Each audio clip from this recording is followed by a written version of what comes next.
you don't want in the investing world to say, I'm going to act in my portfolio in such a way that I can get my 18% annualized over the next 20 years and be super successful, when in the realities that may unfold, that turns into a great big zero, a la putting all of your investments in one stock and leveraging it. And so the strategies that get all of the potential outcomes to a decent result mean that you're far more likely, say, to get 9% rather than 12, 15, 20%.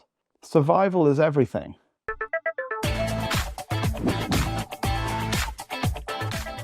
Hi, folks. Welcome to the Richer, Wiser, Happier podcast. I'm here with my very old friend, Guy Spier, in the living room of his home in Klosters in Switzerland. Guy, thank you so much for letting us do this here. It's a pleasure to be here, William. And when you said very old friend, I was thinking of the double meaning. Since a long time and also getting on in years.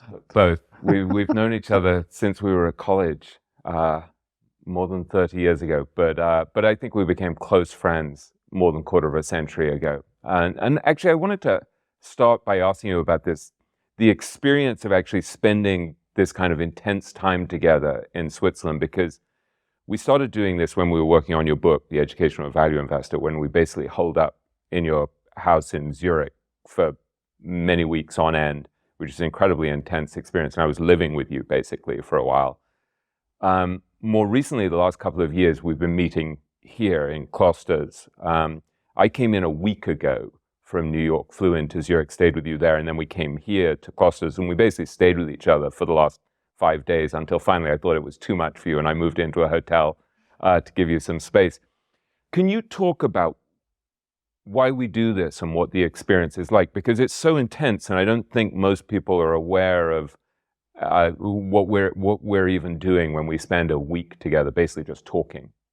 Well, I think that what I'd start off by saying, William, is that I don't, speaking for myself, is that I don't think I was aware of what we were doing. And so, to tell the story, so there's a movie with Patrick Swayze, I think, where he dies early on in the movie, and in order to communicate with his girlfriend, he uses a medium who is that famous actress.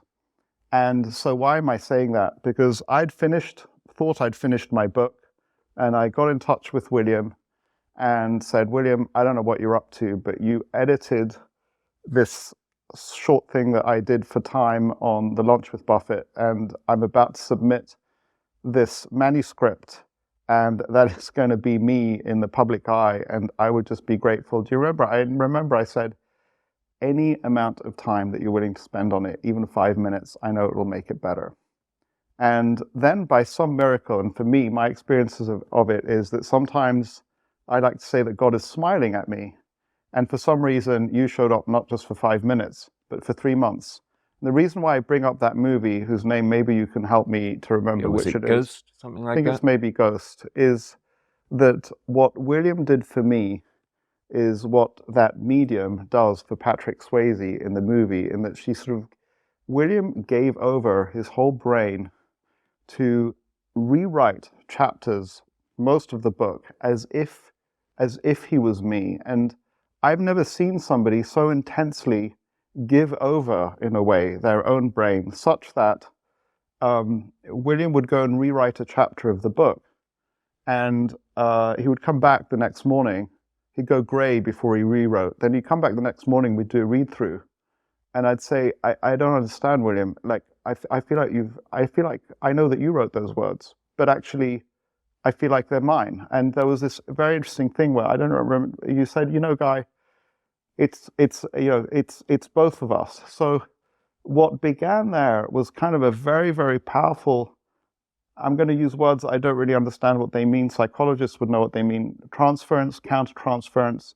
The word that comes to my mind is mirror neurons, where William developed in his mind a very, very powerful model. You developed in your mind a very powerful model of who I am. And you kind of lived it for 3 months. I feel like for 3 months, there wasn't much space for William Green. In fact, the only space for William Green was you would leave on the weekends to go visit your son at school in the UK. And so that was the experience of writing the book, and I reiterate to people, they say, my gosh, Guy, you're such a good writer. And I say, look, everything that's in there is Guy Spier, but it was shaped and formed into something that is so palatable to the reader by somebody who's an extraordinary, has extraordinary skills at doing that. But that's just as a backdrop to come back to this week. William started editing my letters to investors. And again, I felt it was the same experience as writing the book. And we already had that experience with us. And the previous few years, we'd done it over Zoom. I mean, you were living in the US, and for one reason or another, we managed to organize that William would come during Value X and we would do it here. So the first year that we did it, to come to your point, is that after about 3 days together, I came out of it and I was utterly exhausted. And in a way, it was more intense than writing the book. And William was doing more than helping me with the letter. William was actually coaching me in life and where I was allocating my time and how I wanted to communicate to investors, but also how I wanted to communicate to myself and my family. And so I was exhausted by that experience, because you can imagine it as being 3 days writing, 3 days psychotherapy, 3 days study, 3 days friendship with like all sorts of varying emotions all the way through. But it's only after the first time that we did it I realized, William, that you were also exhausted. Yeah. And so it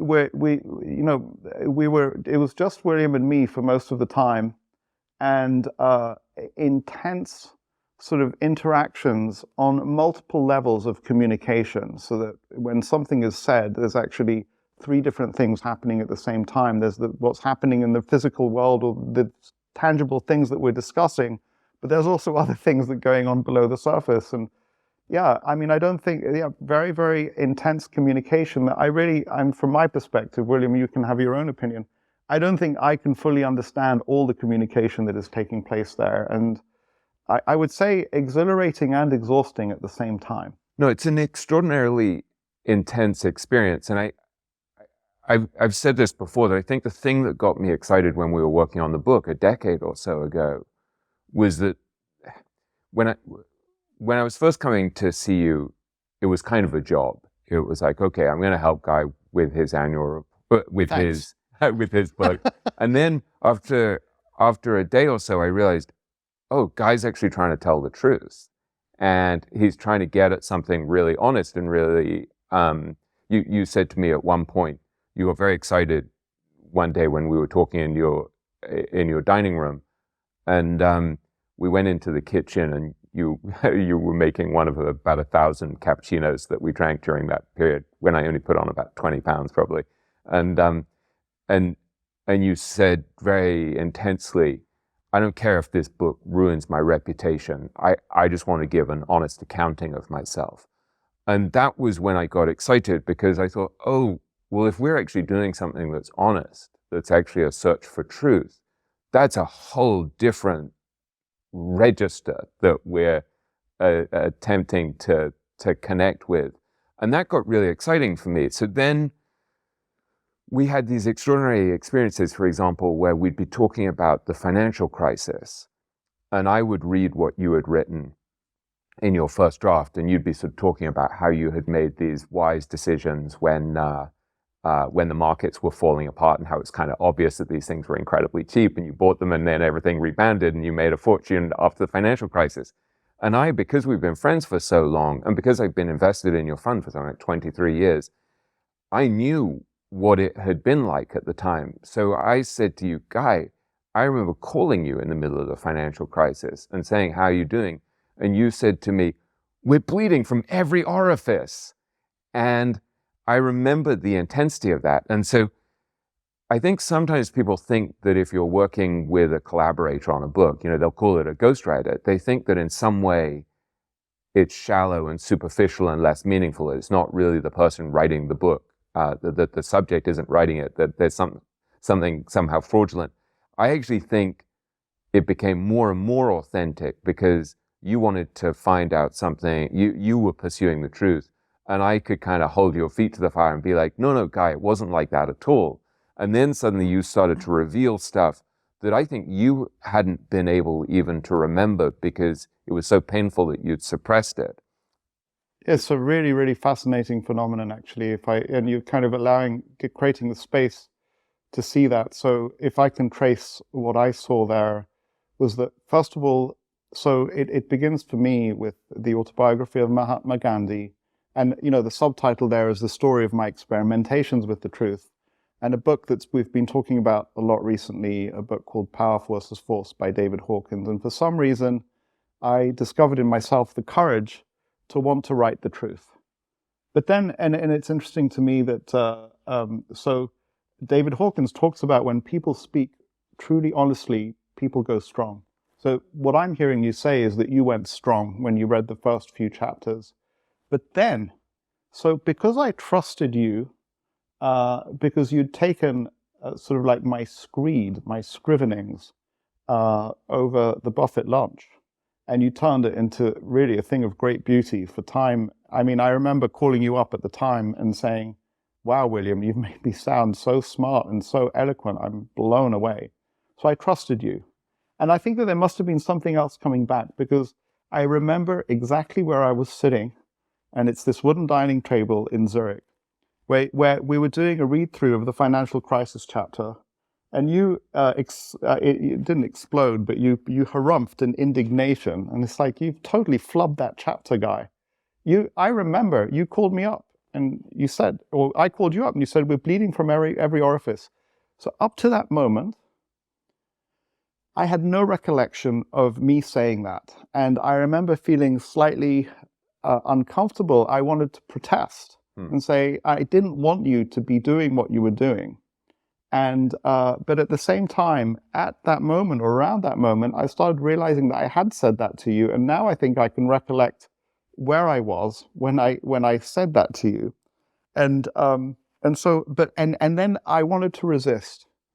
I was like, no, stop. We're not writing about this. Like we're not writing about this way. William, you're doing a great job, but.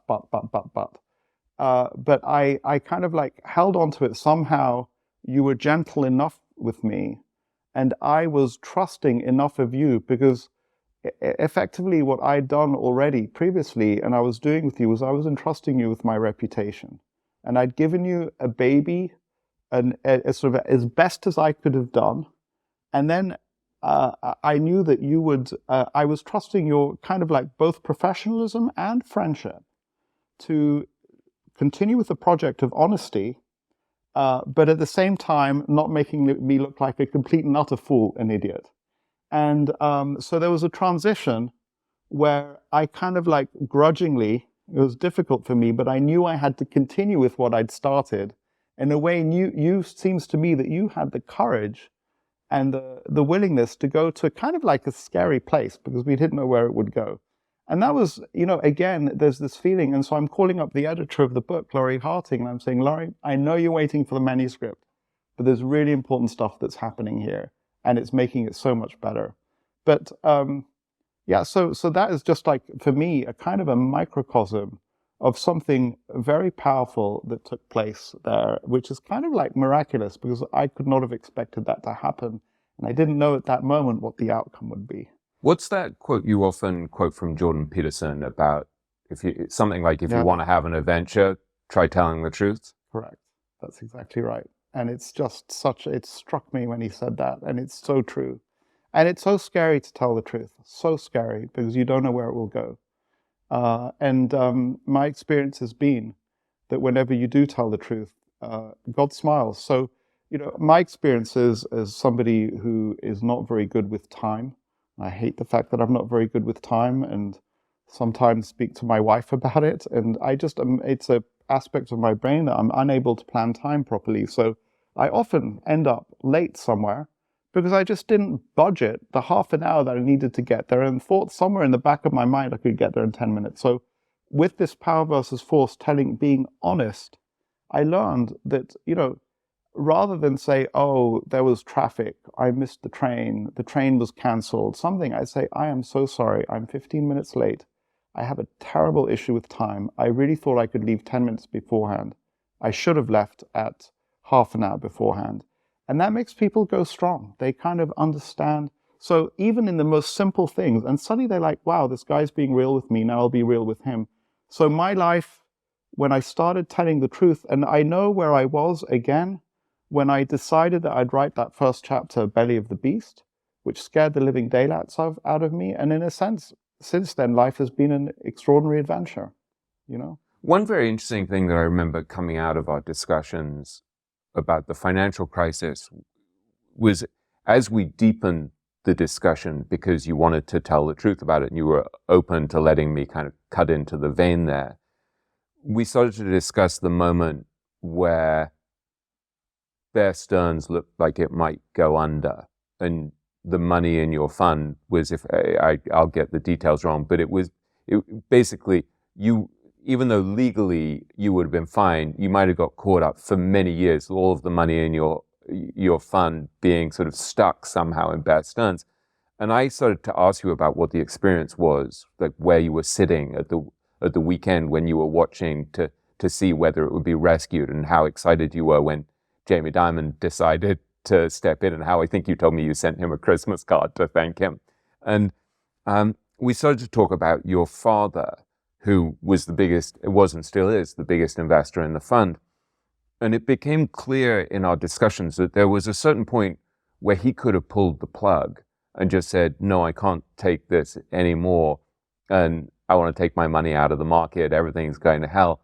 And you realized as we were having this discussion that your father, who in a very interesting and complex past had, among other things, been someone who dismantled bombs, had this extraordinary temperament and stood strong at a moment where he might have, where most people in his situation would have been much more vulnerable to panic and fear.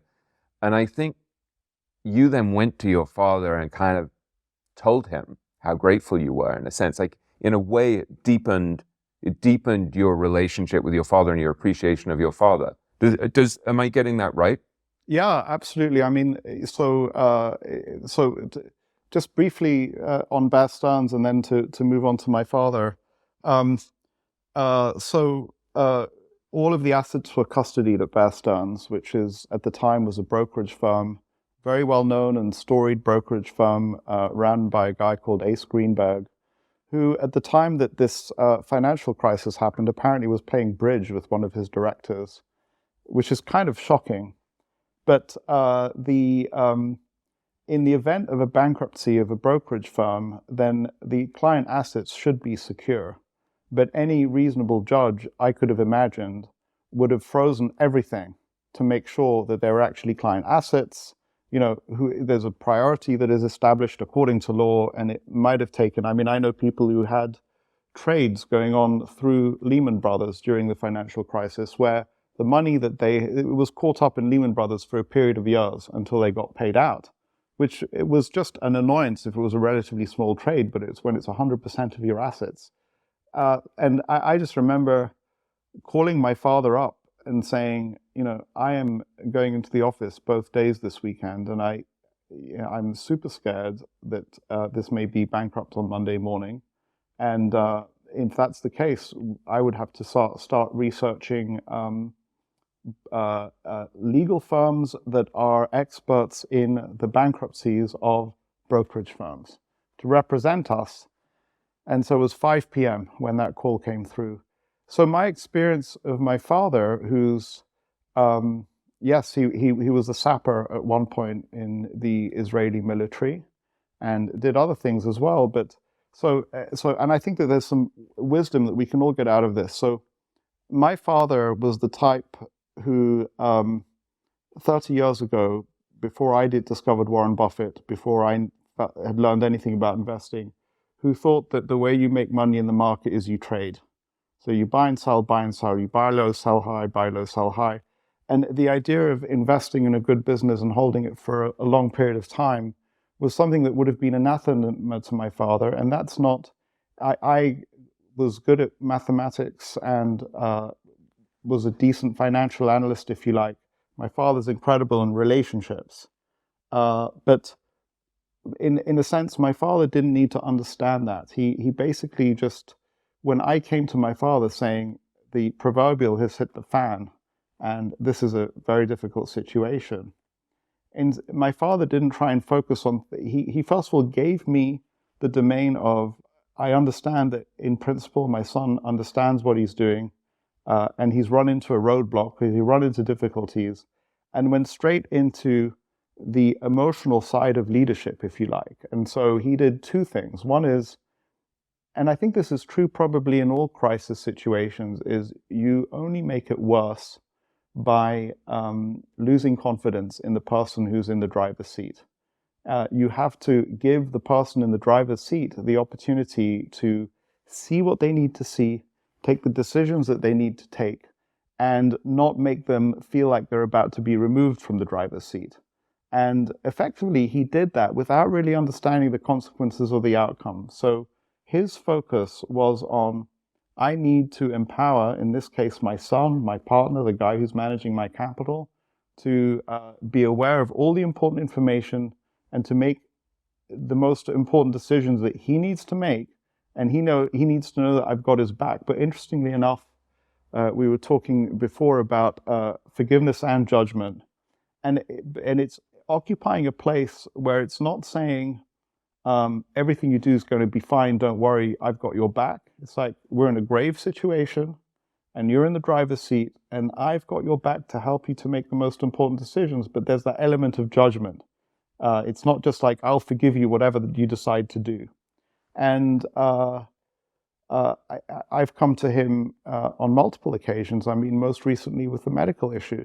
And again, it's incredible because he might be at the gym playing tennis, but there's a tone in my voice, and I know that he's responsive to other people like that as well, where he knows that this is important and he goes to that very, very special place. And in a sense, that's leadership, it seems to me. It's extraordinary leadership.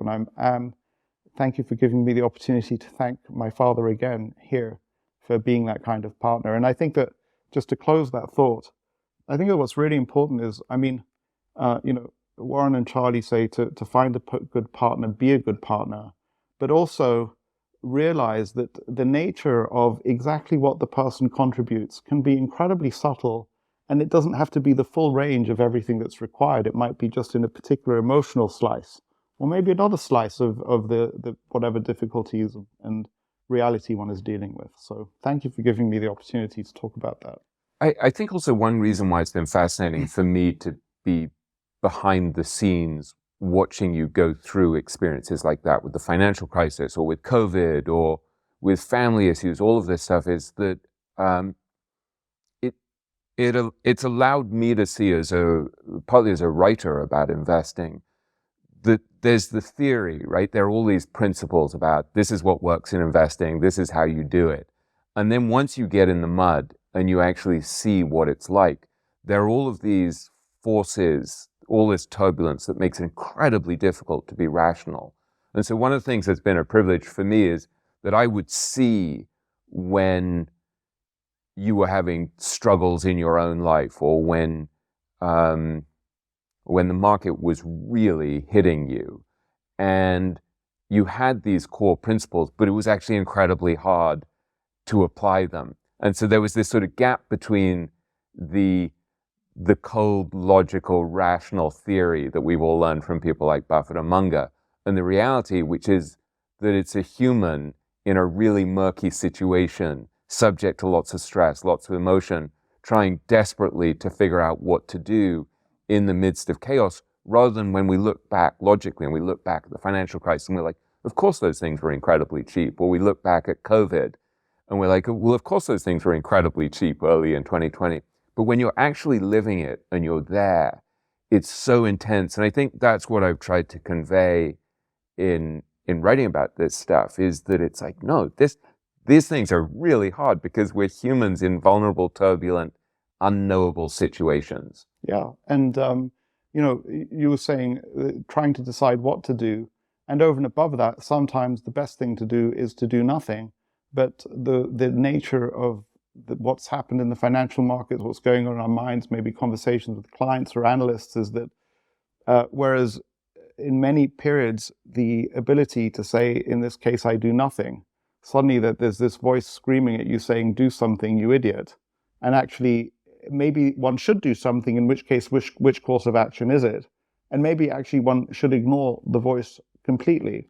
One of the things that comes up for me as you talk about that, and this is just my experience, and we need to say that I think that one of the things that one learns if one has the opportunity to be an apprentice around a great mind of investing, and I'm thinking of Tracy Britt and the time that she got to spend around Warren Buffett and Kiewit Plaza, is to see the micro development of emotions or reactions to something that is unfolding. And something that strikes me, makes me go weak in the David Hawkins sense, when these great investors are described as being unemotional, because everything I know about emotion is that human emotions are the key to decision-making, period.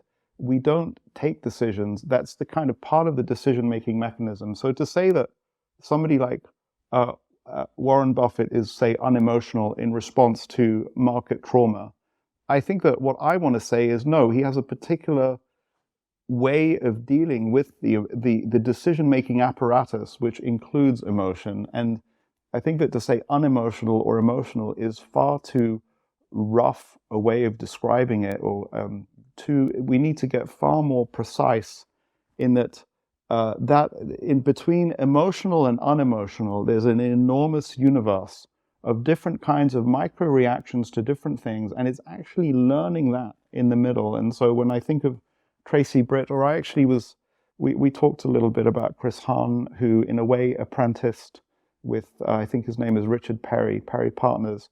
Something that I feel like I would have liked to have experienced is, there's something that happens at Berkshire Hathaway, some important event, I don't know, the COVID, and now precision cast parts as business is really awful. The ability to witness Warren in his micro emotions, how he responds to that, for example, or on a trading desk even for, say, I imagine Chris Hahn, seeing Richard Perry's response to a piece of negative news. It's not about emotional or unemotional. Those are the two extremes. How are you reacting in a subtle way? What are your decisions relative to the information that's coming in? So I think it's very nuanced. I've thought a lot about this question of how emotional or unemotional the great investors are, and there's a big range. Obviously, Bill Miller said to me at one point, I think on the podcast, he said, "Look, I'm very emotional in certain ways. He said, when I listen to music, I'll cry." And Rick Reeder said to me recently, this is the guy who manages $2.6 trillion at BlackRock, said to me he can't go to this particular college day celebration when these schools that he helps to fund, the kids discover what colleges they've got into, because he said he'll just weep and he embarrasses himself. And yet when it comes to their investments, they're remarkably rational in certain ways. And I think Bill Miller, for example, there is an element of him being a kind of probability machine when it comes to looking at companies and thinking, okay, well, the stock has plunged, it's cheaper now.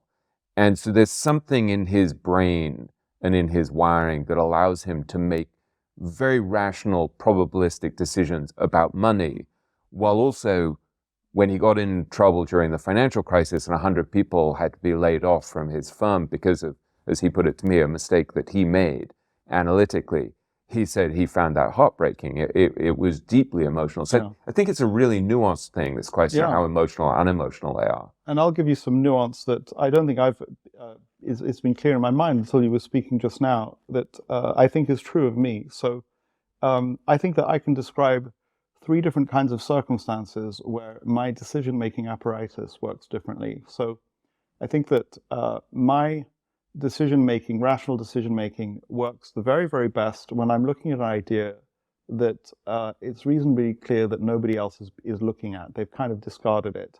And if we look at these kind of investments in, we've talked about Alaska Milk or Weetabix, it was just there, nobody was looking at it.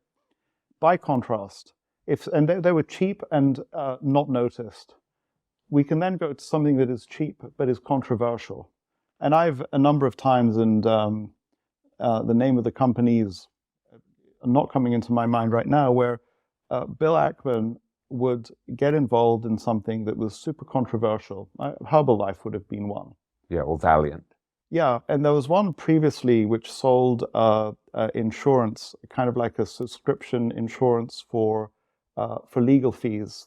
Prepaid Legal was the company, and there was some very serious debate over whether they were accounting for these long-term contracts appropriately. And Bill Ackman took up one view, and market took another view.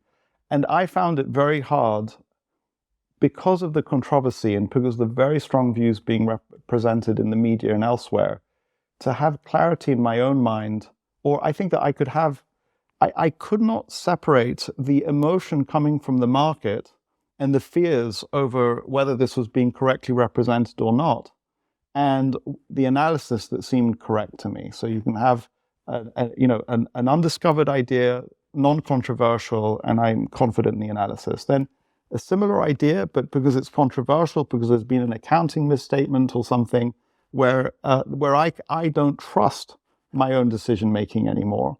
And I would look at somebody like Bill Ackman and say, I wonder if he's right or if he's just being, sort of like braggadocious. And then you can go to a third area where I think the decision-making apparatus kind of changes again. So I think that, and we were talking about it, how I'll own a position that has gone up multiple times. And now, the simple way to put it is I fall in love with the position. In a way, I'm not being rational about the likelihood that this thing is going to double and triple again from where it's gotten to, after all, having already gone up 4 or 5 times. And so I think that it's not just that it's subtle, it's like the modes by which we operate change depending on the circumstances. And I think that to be the best possible investor I can be, given my endowment of what I have, is I really need to learn to understand that internal landscape as well as possible. So I can now tell myself and help myself in conversations with you and people in my office, remind me when this thing is, remind me that, I have a tendency to fall in love perhaps a little too much and lose that amount of rationality. I think it's sensible for me when it's a controversy. So there are probably more than 3 different types. As I learn more about myself, I probably maybe have 5 or 6, but up to now, it becomes easier for me to say, look, it's controversial. I think this analysis is right, but I just don't like being involved in controversial situations. It's not my area. It's not something that I do well with emotionally. It's kind of like an intelligent thing to do. Of course, I can't do that when something's gone up 5 or 6 times. So it's, I guess, to bring this idea to a close, the navigating the emotions in between emotional and unemotional is a complex landscape. And just bring it back to Bill Miller, my sense of him is that when it's pure financial analysis, he's fine. And the markets, you're issuing buying and sell orders, which are kind of impersonal as well. But the minute it impacts people that he has a personal relationship with, that's extraordinarily hard, understandably so. So I feel like one of the things that you've done to manage your own particular wiring and emotional landscape is that you tend just to make fewer decisions. And so there'll be an entire year where I come to edit your annual report and I say, so did you buy anything last year? And you're like, no. Did you sell anything last year? No.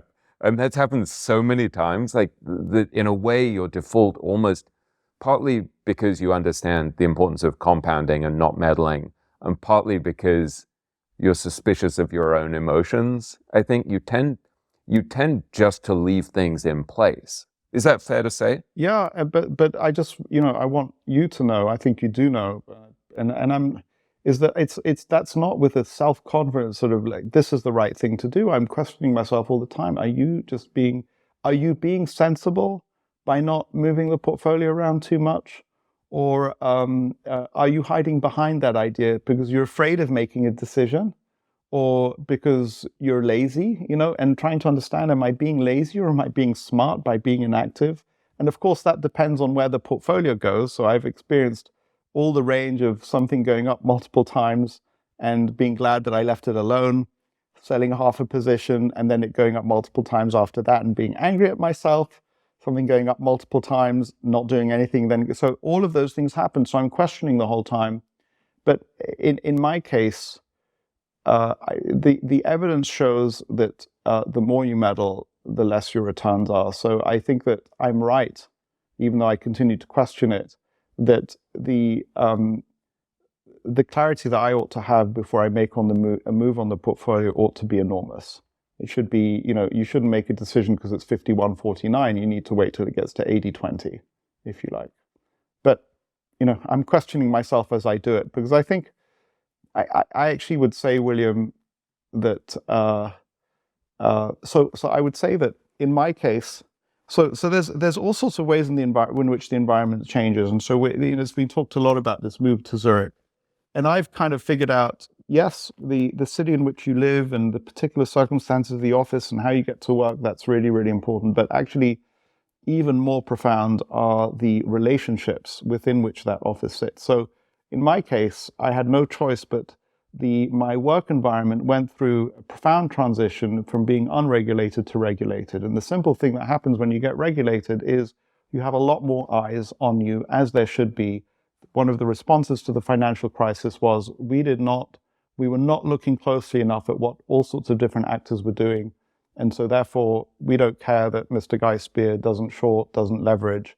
We want to have eyes on him and everybody else who has more than a certain amount of assets. And so, and what I realize more clearly now talking to you is that, the work of getting regulated is not just, getting the appropriate mechanisms in place. It's structuring those mechanisms such that they interface into the investment decision-making process. And that is an ongoing thing that we have discussions with on a daily basis, which is kind of making sure that the regulatory oversight that we're required to have fits with the investing style. And I think that it's been an adjustment for me. And I think that ultimately what it did was it put quite a lot of friction in front of any particular portfolio move. Probably a little too much friction. So that friction from the regulatory side, plus my natural desire to do nothing, probably reduced the portfolio movement more than it should have. And it's an adjustment, and I'm making that adjustment. Just to clarify for our listeners, an example of this would be that now, because Guy is regulated by the Swiss authorities, if he makes a trade in the portfolio, he has to actually basically justify the trade more or less in writing, I think, with a colleague of his. And so it acts as a kind of circuit breaker. So when Guy was thinking recently of should I sell some of my smaller positions to free up cash to make a new investment, he had to actually go through this process of justifying what he was going to do. And it provides this circuit breaker that made, I think this was in the case of Alibaba, right? Tell us what happened once you actually started to look at it and say, well, do I really want to sell it?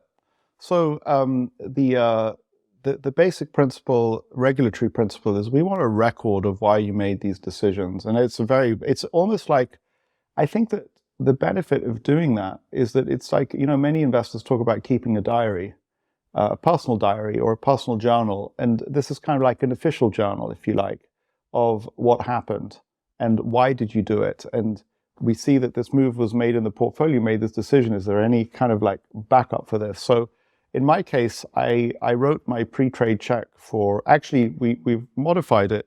I don't have to write it. I just have to record it. And then we can use, Otter or similar to transcribe it. It gets edited lightly, and we have a written record, and there's a mark on a piece of paper that shows that. So I'd done the pre-trade check for the thing that I wanted to buy. And I kind of said, look, we're going to make this like 3 or 4% position, and we're going to sell these things to do it, these smaller positions. And the CFO came back to me and he said, look, the buy side is fine, but we need a little bit more. So then I said, okay, fine, I'll write it up. And I looked more closely at these smaller positions, and I said, wait a second, I don't want to sell this cheap. It's like so we went back.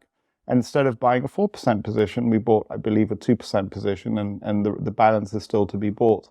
So yes, it acts as a kind of a check for mindless decisions, if you like. Now, there is an argument for saying that if it's such a small proportion of the portfolio, just clear it out.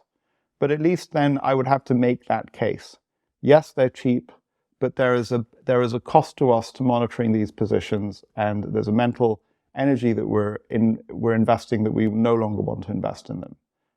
But he stopped me, and I believe that was the right thing to do at that. Or in a sense, he wasn't stopping me. He was saying, that's fine, but I need to know why. So, and of course, it's delicate because somebody could say, "Damn it, I just want to do it," or "Isn't it obvious why?" And on the other side, if somebody, I mean, William and I think I've figured out mainly through therapy sessions with Laurie, my wife, that if you're getting agitated, then the first thing we do when we get agitated is we want to think it's somebody else doing something to us. And they probably are doing something to us, but that's not the point. The point is what we're doing to ourselves.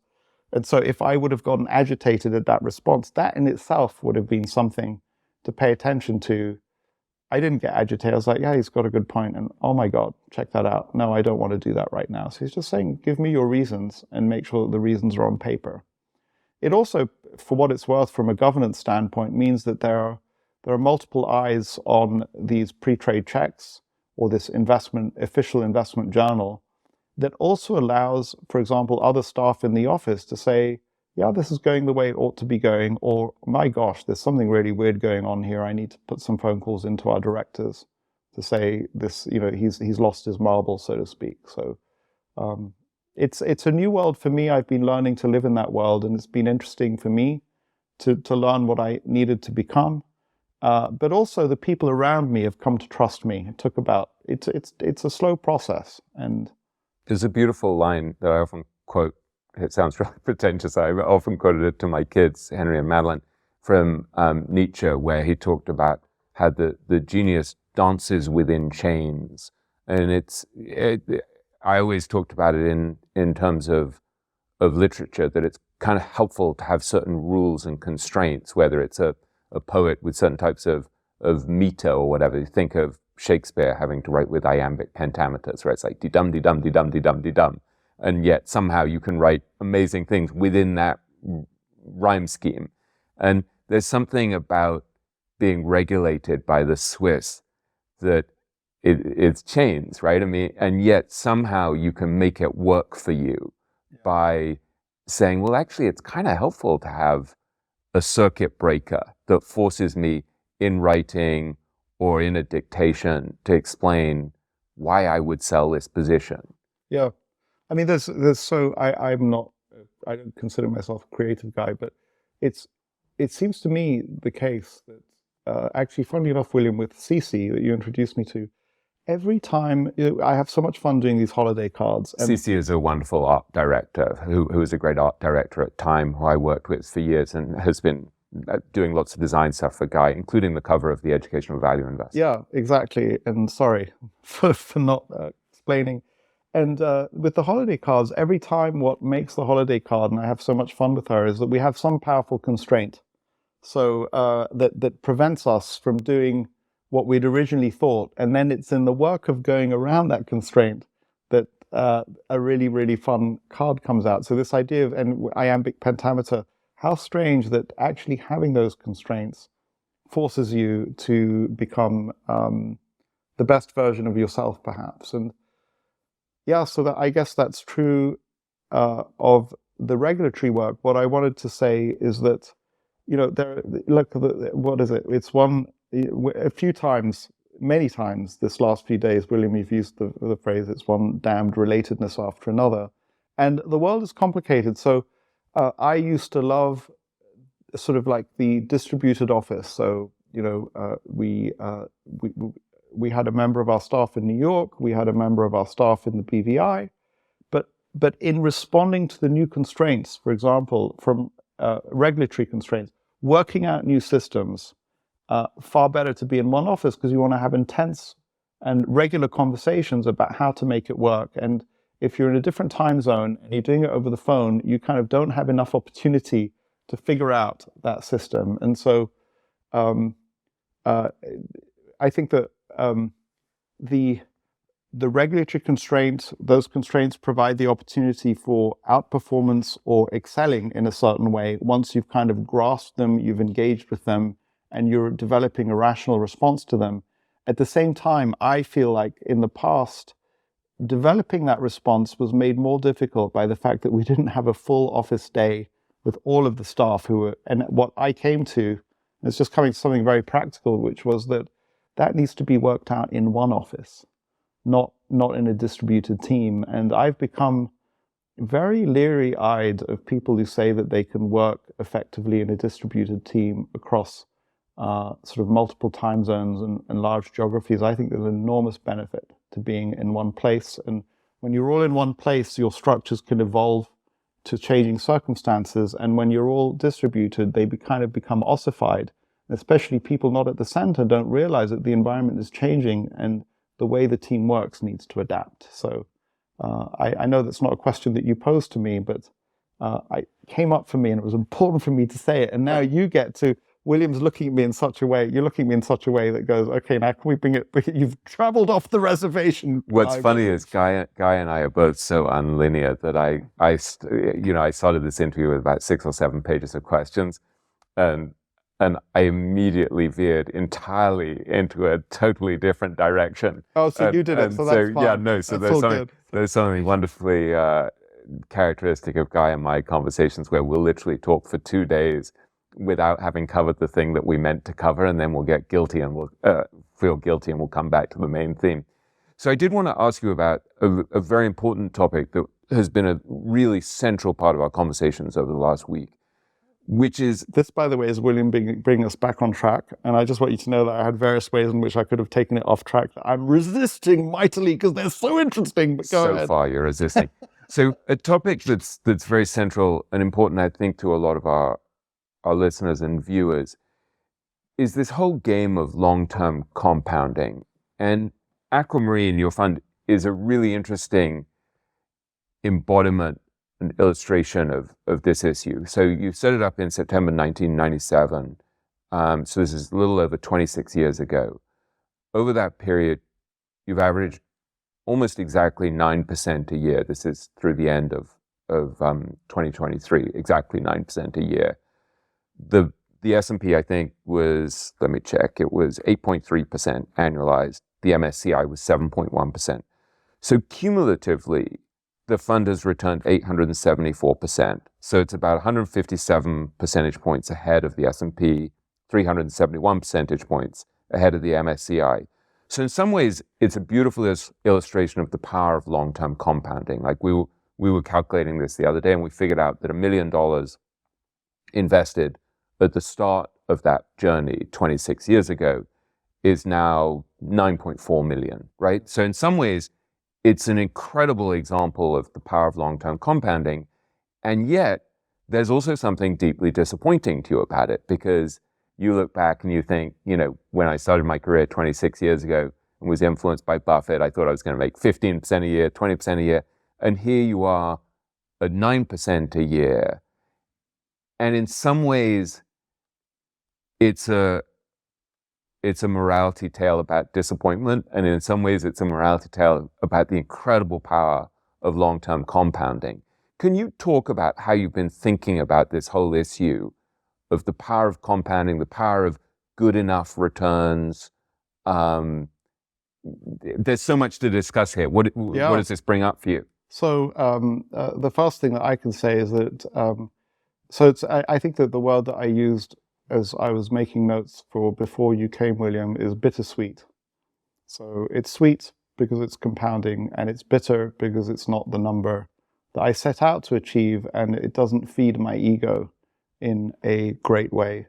And I would say that the same way that we were talking about the financial crisis chapter, I probably approached it in a defensive way anyway, because that's the nature of the human ego.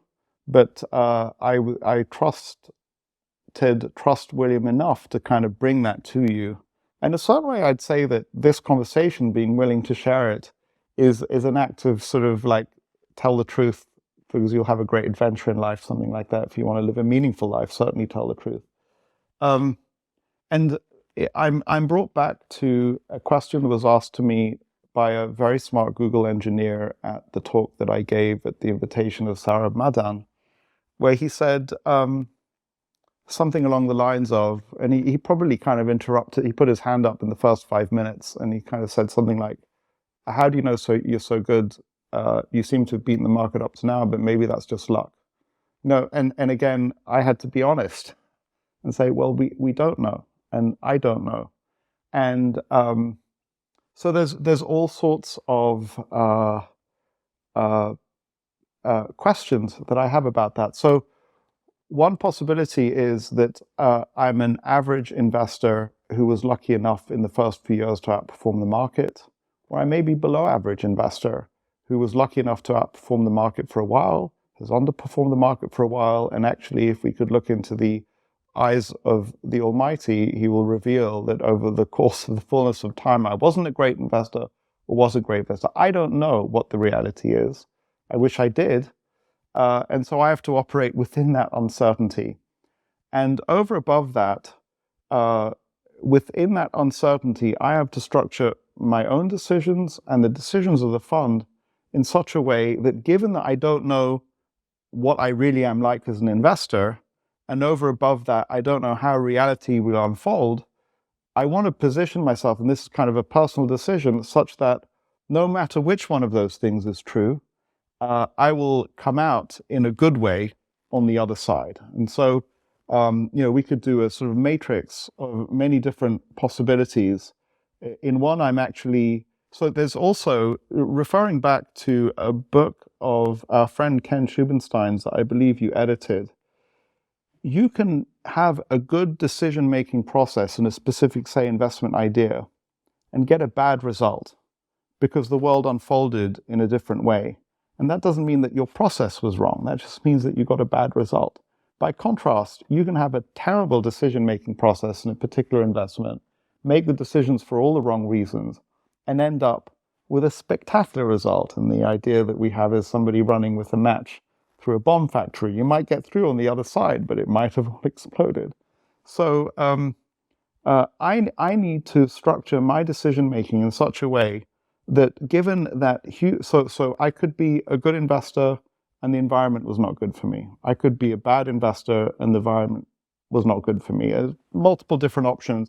I need to take all of those into account and all of the uncertainty about how the world unfolds and make decisions such that on the other side, there's a good life and a happy life.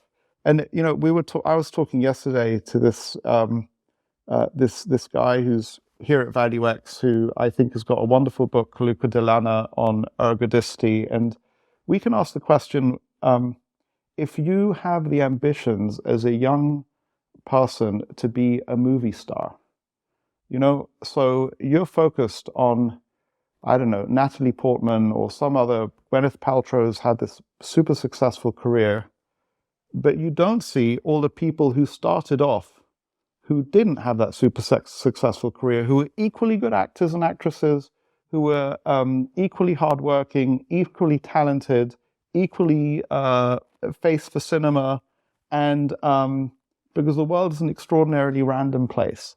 So the question becomes, if you're a person starting off in life, do you want to take the lottery ticket, the 1 in 10,000 or 1 in a million that you become Gwyneth Paltrow or whoever else it is? Are you also willing to live with all of the other outcomes that you might have? And I think that, as long as you're happy, if you don't get that starring role and have that lucky thing that you get that career that you're dreaming of, you're also okay if it works out in a pretty boring way. You end up being a waitress your whole life or whatever else it is, then that's fine. But when I look at running Aquamarine Fund and looking at the financial affairs of myself, my family, our investors, an outcome where in some cases of the world it's spectacular, but in other cases of the world I blow up. Meaning, and the kind of person, and there are stories like this of somebody that I know from the beginning of my career who put all of his investors' assets into one stock. The stock was called MCF and levered, with the expectation that the price of gas would go from $4 to $8 to $12, except it went from $4 to $2. And he's no longer running a fund. That's not an acceptable outcome for me. All of that, because you feel like, and I'm going to bring this back to your original question, I believe, is to say that I don't, so you don't want in the investing world, I believe, to say I'm going to act in my portfolio in such a way that I can get my 18% annualized over the next 20 years and be super successful when in some proportion of the realities that may unfold, that turns into a great big zero. a la putting all of your investments in one stock and leveraging it. And so the strategies that get all of the potential outcomes to a decent result mean that you're far more likely, say, to get 9% rather than 12, 15, 20%. And so the sweet part of the bitterness is that survival is everything. Survival of the principle of compounding is everything. That is the most important thing, not the actual annualized rate of return. And yeah, if all other things being equal, I can double the rate of return or increase it by 2 or 3%, then that's fine, but they're not equal. And so I'm constantly saying to myself, and sometimes I look at it and it's not a clear picture. So I can go back and I'll hand the mic back to you in a second. I can go back so I had a bankruptcy, embarrassingly enough, in my portfolio in 2015. That was me acting with a certain proportion of the portfolio, about 10% of it, in a way that was not very smart. It was a bit like running with a lighted match through a bomb factory, and it didn't work out for me. And that's not the vast majority of the portfolio in my case, but every now and then I look at some positions that maybe that they're great businesses, but they're very, very highly valued. And I ask myself, am I actually doing a little bit of, constructing the portfolio in such a way that it only works out great in certain versions of the world? And we want it to work out at least okay in all versions of the world. I think I'm kind of mincing my words a little bit, but I think I've made the point probably too much. No, we're getting at something that's really profoundly important, and I've been struggling to digest and synthesize this myself over the last few days, because I think it's vastly important. This idea, so many people set up the horse race of investing where it's about, okay, I'm going to get these great returns and I'm going to beat the market, and for most of us, that's not really that important. Really what we want is to get to a position where we're financially secure, financially independent. It doesn't truly matter whether you beat the market by 150 points over the last 26 years, or 300 percentage points, or 20 percentage points, or if you trailed, so long as it's like a really positive result that's getting us toward the finish line. And so I feel like what you've been working towards is this much greater clarity about the importance of compounding without catastrophe, long-term compounding without catastrophe. And I think one of the reasons you're so clear about this as a goal is that from the very start, a huge portion of the money in the fund, and it was a tiny fund at the beginning, it was like a $20 million fund, right, with 14 million from your dad. And so it was like all of the money that your dad had made in his entire career as an entrepreneur, basically, plus a few friends of his who were lawyers and stuff in Switzerland who might not have been invested in the market at all. And I was one of the first investors, like a little bit after that, probably a couple of years after that, in around 1999. And so, having done no due diligence, except had a few meals with you over the years. And so this priority of simply surviving, of getting to a good endpoint and compounding and staying in the market was hugely important to you. And I don't think this is something that most people think about. And it strikes me that just avoiding catastrophe and staying in the market, staying in the game, continuing to compound at a decent rate, a good enough rate, it's underestimated. But then at the same time, there's a danger that money managers end up changing the game that they're playing, saying that that's the game they were playing just because they failed at the game of outperforming. That they wanted to play. I mean, what comes up for me is an analogy that was so helpful for me, and it's funny because we happen to be at a ski resort, and this is straight from Luca Delana's book. So he asks, the name of the game, we're in the business of skiing and being the most successful skier for the season, and obviously there are good skiers, and we're now going to take the perspective of an individual skier who wants to win the season. And there are 10 races, and as the skier, he can ski. This is a downhill race. He can ski as fast as he possibly can, and there's a higher risk of crashing and injuring himself. And he can ski slower than his top speed, and he takes a higher risk of not winning that individual race, but he reduces the risk that he gets injured and get taken out of the race. And I'm not going to go through the probabilities, but I think that we can all see, and in the rush and the excitement of the day and the pressures that the skier feels, there's a tendency to want to push the speed so that you can win the race. And the skier may doing that win races 1, 2, 3, 4, and 5, but he's taking a cumulative risk there of injury. And as Luca puts it in the book, the skier that wins the race is not the fastest skier. It's the fastest skier that doesn't get injured. But the individual, and you've got an audience, and there it's super exciting to see the guy skiing super fast. And it's even more exciting in a way if you get a massive accident. But from the perspective of the skier, if he can just step back and say, my goal is to survive 10 races, then he may ski differently. And so I think that this beautifully illustrates what we're trying to do as investors. And the pressure to try and win the individual race is just enormous. And this, by the way, is kind of like a rule for life in all sorts of things, where what is short-term expedient, what feels like optimal in the day, is not optimal for the week, the year, and many years. So, and just to take it to an investing example, there I am at the, oh man, it's a famous hotel in Manhattan. I don't know why. I always want to remember these things with the specific place. It's the Waldorf Astoria, and White Mountains Insurance is giving a presentation, and Jack Byrne is the CEO, and Berkshire Hathaway has funded White Mountains Insurance to buy a distressed insurance company, which is probably at half or less of book value. And now, while the whole thing is still trading at less than half of book value, White Mountains Insurance is doing an equity issuance. And Jack Byrne, who's re-domiciled this company to Bermuda, is standing there in Bermuda shorts.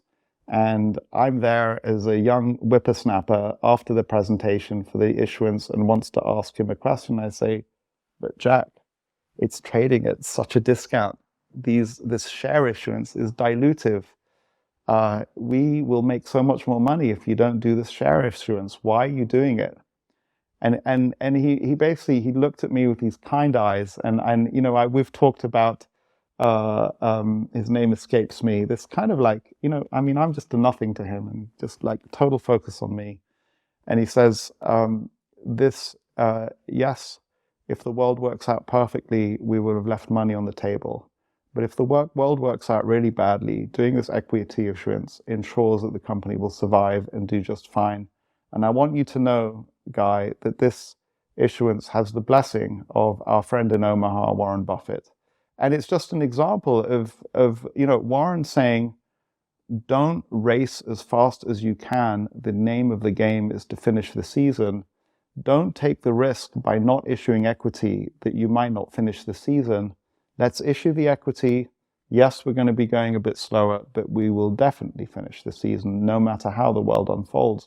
So that's an example of that. And I would just tell you that as I say it, I think of the decision that I made to stick around in Horsehead, which ended up as a bankruptcy. And in that case, the equivalent analogy in White Mountains is that I didn't do the equity issuance because I wanted to make as much money as I possibly can. And so the desire to do that, even with a part of the portfolio, is very, very high. And what I learned from that moment and from reading Luca Delana and you know, understanding his skiing analogy and seeing the decision that Warren Buffett made is that almost in all circumstances, don't do that. You know, and it came up at the most recent Berkshire Hathaway meeting. I don't know who I was talking to, but somebody who's pretty close to the decision making in Kiewit Plaza. And they said, you cannot imagine how much time Warren spends just thinking about the downside. This came up in my conversation with Chris Davis, who's now on the board of Berkshire. And if you want to check this, there's a fascinating part of the recent podcast that I did with Chris, where I asked him what it was like to be in a board meeting with Buffett and Munger, and he was saying, you wouldn't believe how much time Buffett spends talking about the most extreme circumstances that he's guarding the portfolio against, making sure that the company would be okay in the event of, you know, nuclear attacks, financial crises, dirty bombs, whatever it might be. I thought that was a really interesting insight, that focus on resilience. But what's interesting is Buffett has this ability both to set things up to be incredibly resilient and then to make these incredibly bold, racy bets on things like American Express, where he put a huge... So he's one of those rare creatures who can kind of do both, but I don't think almost anyone else can, right? Take that sort of intense... Joe Greenblatt did the same thing. Yeah. It's true. I think also Warren did it at a different point in his life. I don't think he'd do that now, even if he could. He probably can't now anyway, because it's just fascinating. Because in Warren's case, 40% of his portfolio in American Express, and salad oil scandal, and in a way a controversial situation. I talked about that sort of there was controversy around it. I mean, in a way, American Express's name was dirt. And the ability to say, actually, yes, in financial circles, perhaps, but as a consumer brand, it's absolutely fine and it will succeed and survive. And what he told, I'm going to get the details wrong, but he kind of said to American Express, look, it doesn't really matter who's at fault here. Just pay them out. Get this behind you and you'll do fine. Even if you weren't at fault at all here, you just want to get this behind you because your business will be great and you can afford to do the payout. Yeah, I mean, I'm not that smart. I'm not that able to do that kind of thing, it seems to me.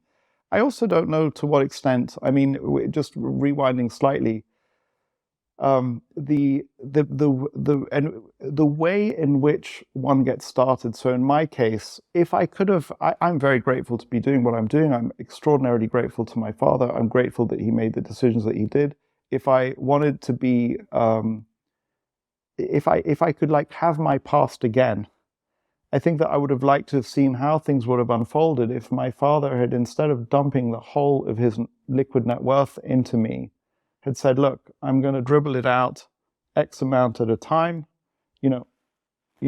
My liquid net worth, the vast majority of it is extremely safe and you can have oversight over that. And you're going to work on growing a small chunk of it at a high rate, and I will add over time as we get more confident in it. So that I think I would have been more willing to take bigger bets at the time. And what happened with me is, I mean, I was given, it was 14 million from these 3 different investor accounts that came in, and like 50% of it was in bonds for 5 years because I was so super scared. And when I went and bought my first stock for the portfolio, Duff and Phelps, even my father was disappointed by how little I put into it. But out of 14 million, actually, I put about $250,000 into Duff and Phelps and made 7 times my money, instead of putting, say, $1 million in and making 7 times my money, which is, by the way, all in the track record. It's I've not varnished that in any way, shape, or form. There's nothing that's been taken out. Some people might have said, oh, but let's remove the cash and just see the performance of the equities. I didn't do any of that. What if in 2024, you got a little bit better every day? When you're learning a new language with Babbel, that's exactly what you're doing. And if Babbel can help you start speaking a new language in just 3 weeks, imagine what you could do in a full year. Babbel's quick 10-minute lessons are designed by over 150 language experts to help you start speaking a new language in as little as 3 weeks. Babbel's tips and tools are approachable, accessible, rooted in real-life situations, and delivered with conversation-based teaching so you're ready to practice what you've learned in the real world. Thanks to Babbel, I can start having conversations and order my food in Spanish at local restaurants when the situation allows. It's no wonder they've sold over 10 million subscriptions, and that studies from Yale, Michigan State University, and others continue to prove that Babbel is better. Here's a special limited time deal for our listeners. Right now, get 55% off your Babbel subscription, but only for our listeners at babbel.com/WSB. Get 55% off at babbel.com/WSB. That's spelled BABBEL.com/WSB. Rules and restrictions may apply. Let's go back to this issue of the game that you're playing, which is the game that I think a lot of our listeners and viewers ought to be playing, is one of long-term compounding without disaster, so that you get to the finish line of being securely securely rich, like it's a sort of get rich slow approach, that requires you to avoid a lot of dumb behavior, to think of it in Charlie Munger-esque terms, like just avoiding standard stupidities. So can you just rattle off for us some of the key things that you have to remove that are likely to interfere with that long-term compounding journey? What do you have to get rid of in order not to create catastrophe along the way? So, two things before I get into it. One is I love this Chinese expression, apparently, it doesn't matter how slow you go, so long as you don't stop, which I think is a beautiful idea. This friend who's climbed Everest 5 times, he's taken various people up. I think less of that is happening these days, but he sort of feels like he can get anybody up Everest so long as they're willing to put one foot in front of the other and never stop putting one foot in front of the other. That's the most important thing. And so I think that the other thing that I ought to share with you is that obviously I'm aware of all the domain of things that I've figured out that I want to avoid. But obviously that's what's within my consciousness, and there's probably a vast infinite area of things I ought to be avoiding that I'm still not aware of. And obviously we make rules for ourselves. And so just to rattle off a few, I shorted 3 stocks, and it's funny because I had a conversation with a really wonderful investor who's extremely quiet and private, and he said, I said to him, I talked to him about shorting stocks. I met him, Steve Wallman. I met him in Omaha, incredible investor. And he said, I believe that Charlie Munger shorted 3 times before he decided it wasn't a good idea. And I actually shorted 3 times before I decided it wasn't a good idea. But simply looking at the mathematics of shorting, you realize that if you just cut that from your behavior and your activity, you're going to be already ahead of the game. The next place is leverage, period. And in any way, shape, or form, certainly inside the portfolio, there was a period in 1998 where we were 10% levered. And it was just not a smart idea to be levered at all. The only way that I could argue that a investment portfolio perhaps could be levered is if you really had access to not a margin loan, but long-term capital that is not contingent on the movements of the market. So one of the problems with margin loans is that they may require more capital at exactly the time that you're indisposed for it, because you might get redemptions from your investors, for example. So you cannot see the leverage that is in a margin loan or some kind of loan against a portfolio, which may have very specific market-related terms as to when more capital is required or when they can take the margin loan away and sell securities from underneath you. You cannot compare that to a mortgage on a home, a 30-year mortgage on a home, where even if you, in the United States, even if you stop paying your mortgage interest, they can't evict you from your home. Those are 2 very, very different kinds of leverage. And then you can go into the leverage inside of the corporations that you're in. And one of the huge mistakes in Horsehead was that I did not pay attention to the buildup of leverage inside the company, or debt inside the company, which should have been pretty obvious to me. And it's kind of shocking that I didn't do that. It was a kind of a boiling frog phenomenon. I then go into, in my case, the selection of investments. So if already, we're taking away vast areas where people operate.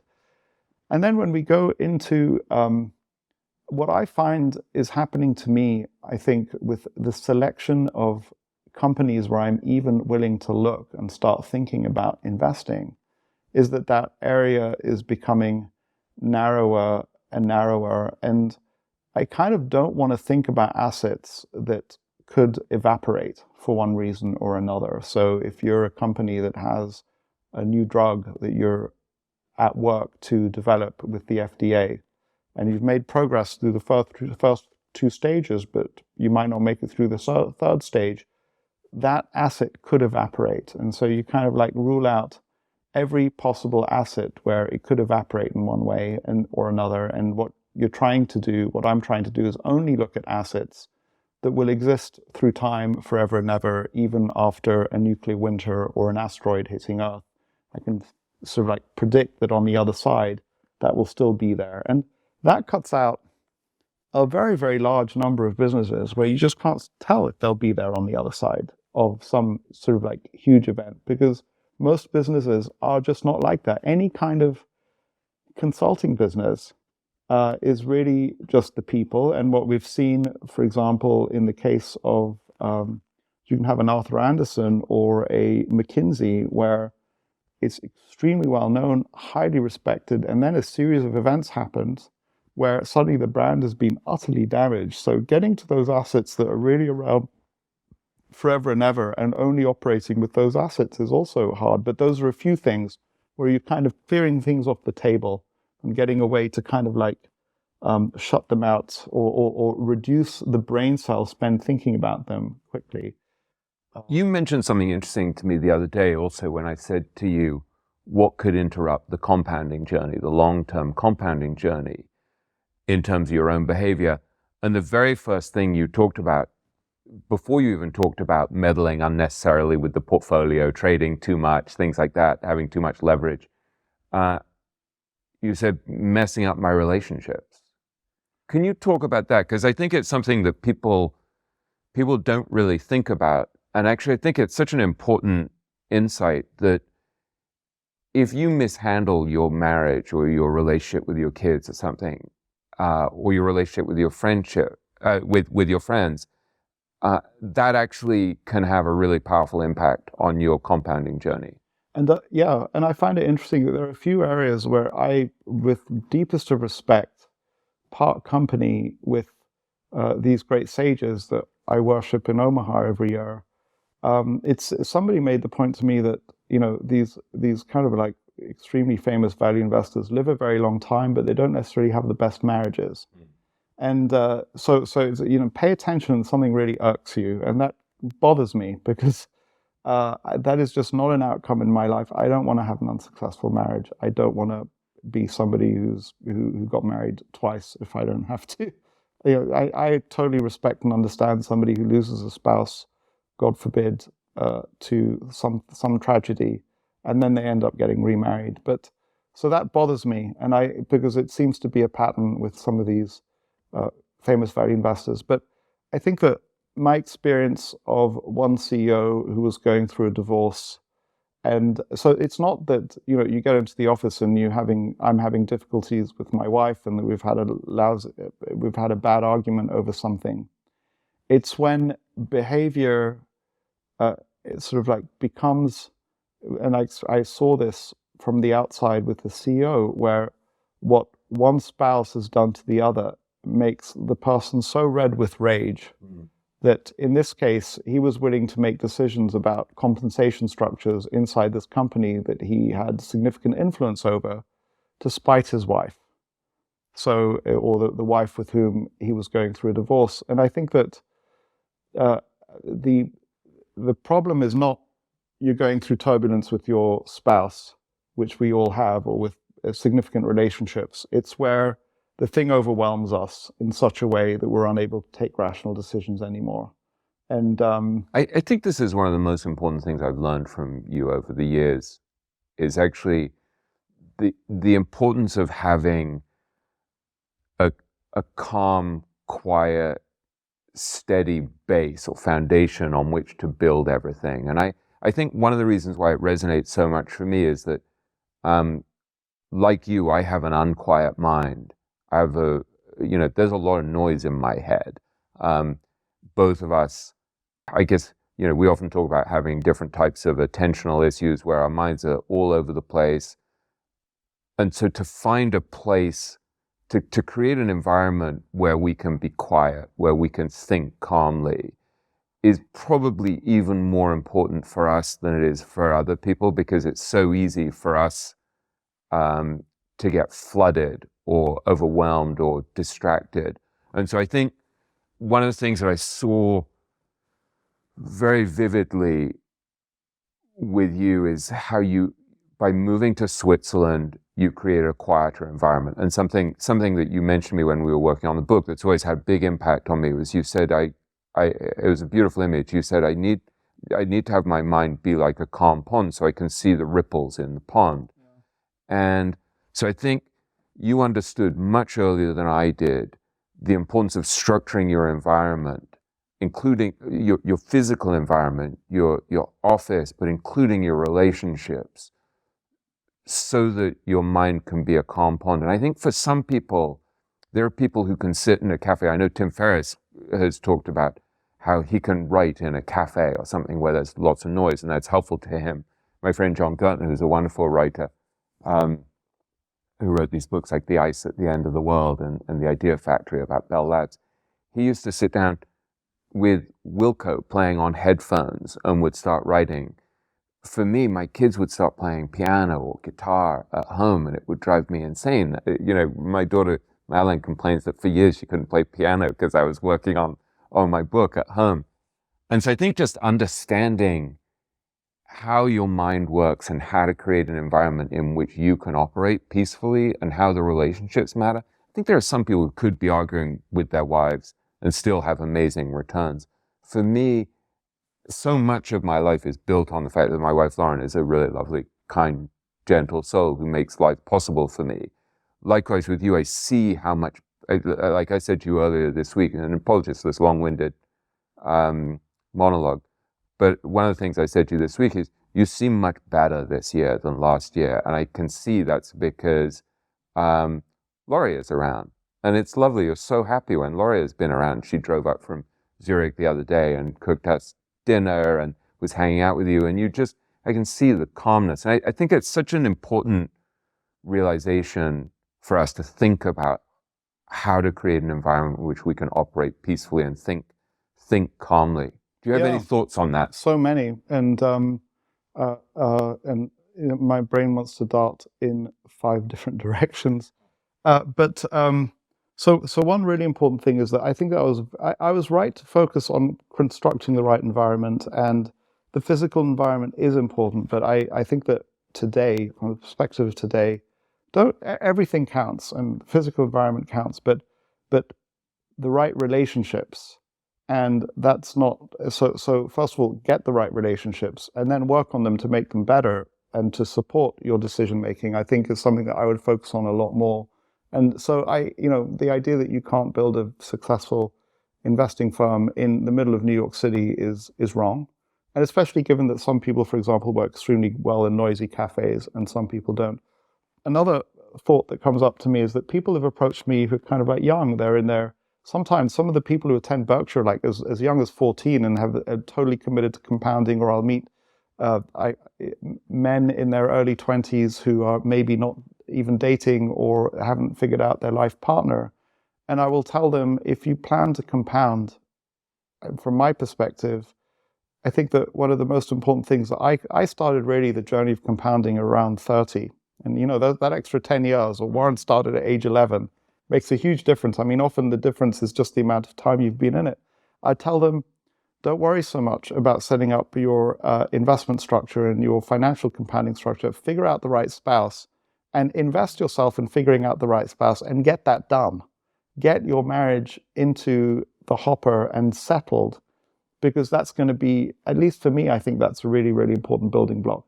The third place I want to go is to thank you, because I remember one of the times, I think it was perhaps after the Horsehead bankruptcy, and I was rattled. And you came and visited, and you did, so William, you did psychotherapy and effectively, or marital counseling, in which, so you sat down with Laurie, and I don't know if I was there, but you kind of said, do you see that he's rattled? And I think that up to that point, and so it's worth saying, I mean, William, that you're one of these people who sees through people. That's your job in a certain way. So, one of the scary things about having William around is that he'll see things that you don't want to reveal to him, but he'll see it anyway. So I don't even know if it's not like I'd sat down with you and said, I'm rattled, but you took the opportunity, and Laurie has trust in William and said, do you see that he's rattled? And I think from that day forward, you kind of opened up a channel that had been closed in Laurie, and she opened up to seeing that. And once she saw that, she was able to act differently around me when she saw that I was rattled. And so, yeah, I mean, to be more specific about it, I saw that you were I think this is the start of 2016, and I was staying with you in Zurich, and I saw that you were in unbelievable pain because Horsehead had just gone under. And it was a huge mistake. It was probably the worst investing mistake of your career. and it was deeply painful, and the market was getting hit at the same time, and you were doing even worse. And Laurie, who's absolutely lovely, was acting as if things hadn't changed. She was like married to this young hotshot hedge fund star who had just published a book that everyone loved. And so she was flying around the world having a great time. And I was like, Laurie, Guy is in so much pain. You don't understand. And there was a moment there where you said to me, I think we were sitting in your office in Zurich, and you said to me, I understand why sea captains sometimes say, you have to relieve me of my command. And I said to you, Guy, do you hear what you're saying to me? And you said to me, yeah, I'm saying to you, get me out of my pain. And so I think, in a way, part of my role in your life and your role in my life has been, to use this beautiful phrase from another friend of mine, Matt Ludmer, is to be friends along the path, where I can kind of come in and say, Guy, you're under a lot of pressure, and make sure that the people around you know what pressure you're under, or and try to steer them to help you. And I think this idea of finding friends along the path who can give you strength when you're really suffering, but who also are there to celebrate with you during the good times. And there was also a time I remember when we were in New York, when you were at your annual meeting, and you were talking kind of embarrassed that your returns weren't better. And I was like, Guy, do you hear yourself? Your returns have been really strong. And I had to kind of remind you, no, you're not getting carried away, becoming too arrogant. You're actually getting carried away, beating yourself up too much. And so I think, I don't know if there's some takeaway for our listeners and viewers. I think this idea of finding people in your ecosystem who wish you well and are friends along the path, and who see when you're in trouble and when you're thriving, when you're getting ahead of your skis, if that's even the term, is so too far ahead of your skis, is so valuable. Yeah, I mean, just to go into some of the subtlety of my interactions with Laurie. So there'd be times that I'd be feeling down on myself, or stressed, or lacking in sort of like having imposter syndrome. But so that's what I was trying to express to Laurie. But given other things going on, young children, sort of like disagreements over our roles in the home, what it came across was along the lines of, damn it, I'm out there working all day and you're doing nothing. And no matter, and so, one of the things that your conversations with Laurie helped us to transition to is, here's some pain that I'm feeling, or here's something that's kind of like not happy for me at work right now. And to be able to talk about that without making it sound to her like I'm disparaging her role in the home. And what's important here is not what I actually think, it's the way she receives it.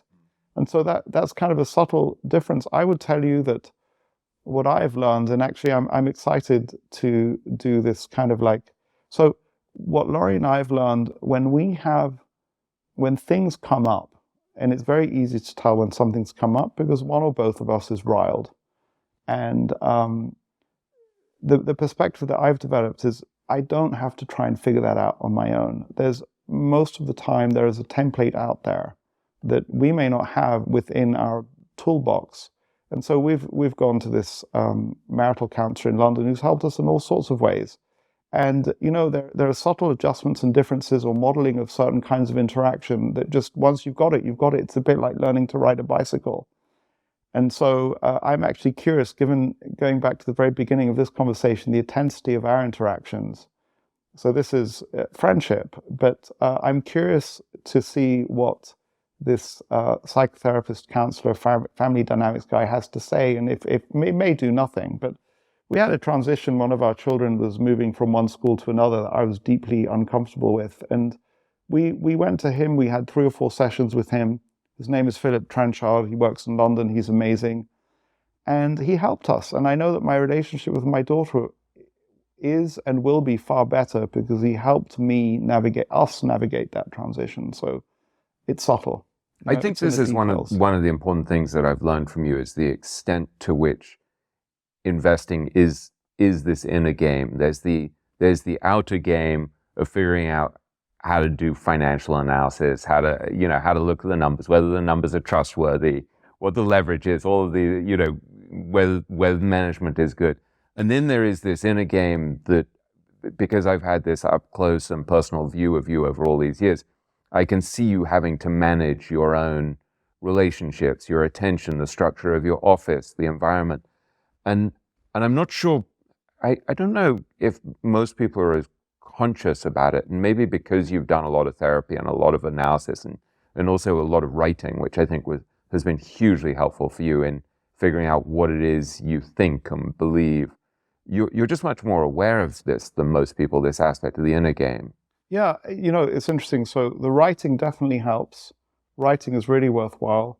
Writing in order to figure out what you think, not writing for somebody else. But interesting enough, as we've discussed, in the writing of the book, which in a way does something that therapy cannot do. But I'd gotten to a certain point, and you incredibly pulled me further than I was comfortable going, despite the writing, which is interesting. I think that, in difficult circumstances, so if I think of my father for a second, it's fascinating because because of his experience as an officer in the Israeli military, other experiences he's had, when it's difficult and adverse circumstances and decisions have to be made somehow, he's an incredible person to have in the foxhole with you. Why? Because he's developed a mode of thinking under adversity and a mode of dealing with adversity in difficult circumstances that my brain kind of taps into. And if I just go for a second to the great investing partnerships, I think that Nick Sleep and Zach, Zach is kind of almost a recluse, I think. I would love to spend time with Zach because I think that he's a very, very important part of Nick's thinking process. And I think that, and we know the role that Charlie has played in Warren's life. And I think that what we also have to do is, some people are lucky enough to find that sparring partner that works early on for them and the relationship. But just because we have the template of, say, Nick and Zach and Warren and Charlie, doesn't mean that our template will be exactly the same. Our template may be different. And I guess the point I'm making to you and anybody listening in is, see that as an area of work, see that as an area of study. What role does my father play? What role does my wife play? What role does William play? And so to come back to structuring the physical environment, I actually think that while it's all important, if I would give 1% of my thinking power to the physical environment and 99% saying, what is my relationship with Monish? What is a good way to structure it? When is a good time to talk to him? When isn't a good time to talk to him? What is my relationship to my father? When should I, shouldn't I? How do I? All of those things is really where the juice is. And I would say that I think that some successful investment firms, incredibly, not only do they develop those relationships, but they manage to transmit it through generations. And we've talked a little bit about Ruane Conniff and perhaps others, and it'll be interesting to see how that transition happens with Berkshire Hathaway. But developing that and understanding that and having a way of working with that. I mean, I think that actually you told me that Ray has an on-call psychologist at the office. The Ray Dalio? Yeah, I mean, Dalio clearly has had some pretty important coaches who, I mean, I remember, I think it was, also Steve Cohen, right, was very big on this. I remember Jason Kopp used to work at SAC, and they would have these sports psychologists, right, like super sophisticated. Yeah. And I remember one of the great things that Jason Kopp said to me about that sports psychologist. Jason had unbelievable returns there. I think he was kind of the best performing person there for a long time internally at SAC. And then the sports psychologist basically said to him, now that you're getting really rich, are you going to use the money to complicate your life or to simplify your life? And so one of the things that Jason figured out is, I don't want to own multiple homes. I don't want to have like extra complexity. He would love to go to St. Bart's, I think, on vacation. He's like, I'll just rent a place. And he's like, I'll have 6 gym outfits that are all the same. So part of what that guy was helping him to do was actually figure out the softer side of investing. Don't let the money complicate your life so that it all spirals out of control. Keep it calm, keep it simple, so that you can focus on what matters to you. So yeah, I think Ray Dalio has always been really smart about this. Steve Cohen was smart about this. I don't know. I look at friends of mine like Yen Liao, who I hope will come on the podcast at some point. He's incredibly aware of these things about how you structure your environment, how you use your time. And so I think a lot of the best money managers have these very systematic minds that I don't really have, where they think about how to structure your environment, how to use your time. It's much harder for you and me, I think, naturally. But I think that, so yes, they have systematic minds, but I think I don't think this has come up, but I think it's an important sort of principle to lay on the table, and it's this paradox that once we shine a light on our weaknesses, shortcomings, the places where our hardware doesn't quite fit and work right, that's where we can actually solve the problem. So we've talked about, I am not systematic. It's why I did well in structured environments like universities, and why I was drawn to Zurich. And in hiring Chantal, I was very clear. I have ADHD, and I need help with all sorts of ridiculous things like where are my keys and leaving on time for the airport. And so you can invite what is missing in your life in once you acknowledge what it is that you need and express it in the right way. And kind of the universe has a way of potentially delivering that to you. I want to sort of like, it just comes up, and it's really, really important. We talked about the role of my father and the role of Laurie, and I realized that there's something that was missing there, and I'm sorry, because I'm kind of circling back a little bit. But so Laurie with your help, Laurie started showing up in my life in a far better way, in a more supportive way. My father has become more and more supportive as he's trusted me more and more, and he's understood that I don't have high EQ, I don't think, and in periods of adversity, that's where he can really comes into his own. But I realize that part of why I think that's happened better in Laurie's case certainly is that I didn't wait for her to show up in the right way. I also asked myself, how can I serve her needs? What does she actually need in this relationship? And the channels opened up for her, perhaps at a parallel time, that channels opened up for me that allowed me to see her more clearly, see who she was, see what she needed, see how I could modify, in some cases it's very minor modifications of what I do that make her feel super safe, or far safer than she felt. I think my point to you is, in constructing, it's kind of like a beautiful idea that in constructing one's not physical, but relationship environment, it's not just saying, how do I go to the supermarket of people and pick off the shelf what I want? It's like, actually, if I find a way to serve the people in my life in the right way, they will now become the people that I need them to be. It's kind of like a weird energy thing, spiritual thing that, and it comes to this idea that, and I was doing it constantly, and you kept pulling me away from it, because it's just so easy to point over there and say, that person really needs to ...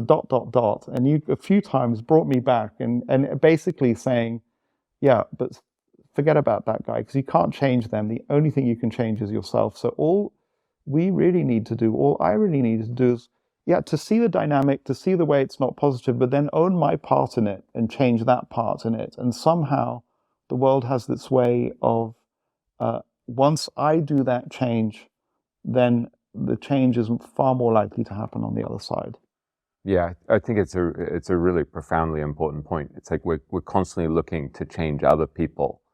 And I remember a friend of mine once saying to me, he said, yeah, when when I look for the perfection in my wife, I find things go much better than, Right. And it really stopped me in my tracks. It was an extraordinary thing. So yeah, I think, I also find sometimes when I'm looking at other people, I'm looking at the flaws in other people, that's a really important cue for me to realize there's something amiss in my life where I'm stressed or upset or overwhelmed in some way, and it's leading me to criticize other people. And so it's actually, it's become a kind of sign for me, like a sort of symptom of like, oh, I'm struggling in some way. If I'm looking at someone else and I'm thinking, God, what a schmuck he is, I'm obviously looking away from myself because it would be too painful to look at myself. And so it's a way of me,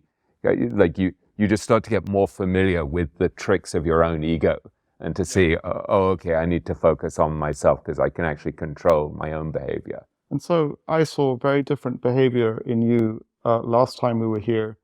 It was, and this is, I think I can trace out the ways, the sort of like indirect paths by which things unfold. So William and I, and when you get into locked horns over something, so I was riled, you were riled, and suddenly it's like it's a struggle, not over what we think we're struggling about, but there are 8 things below it. And then I don't know how well you remember, you did something that I'd never seen you do before. You said, and it's certainly under the influence of Dan Goleman and Sopni Rinpoche.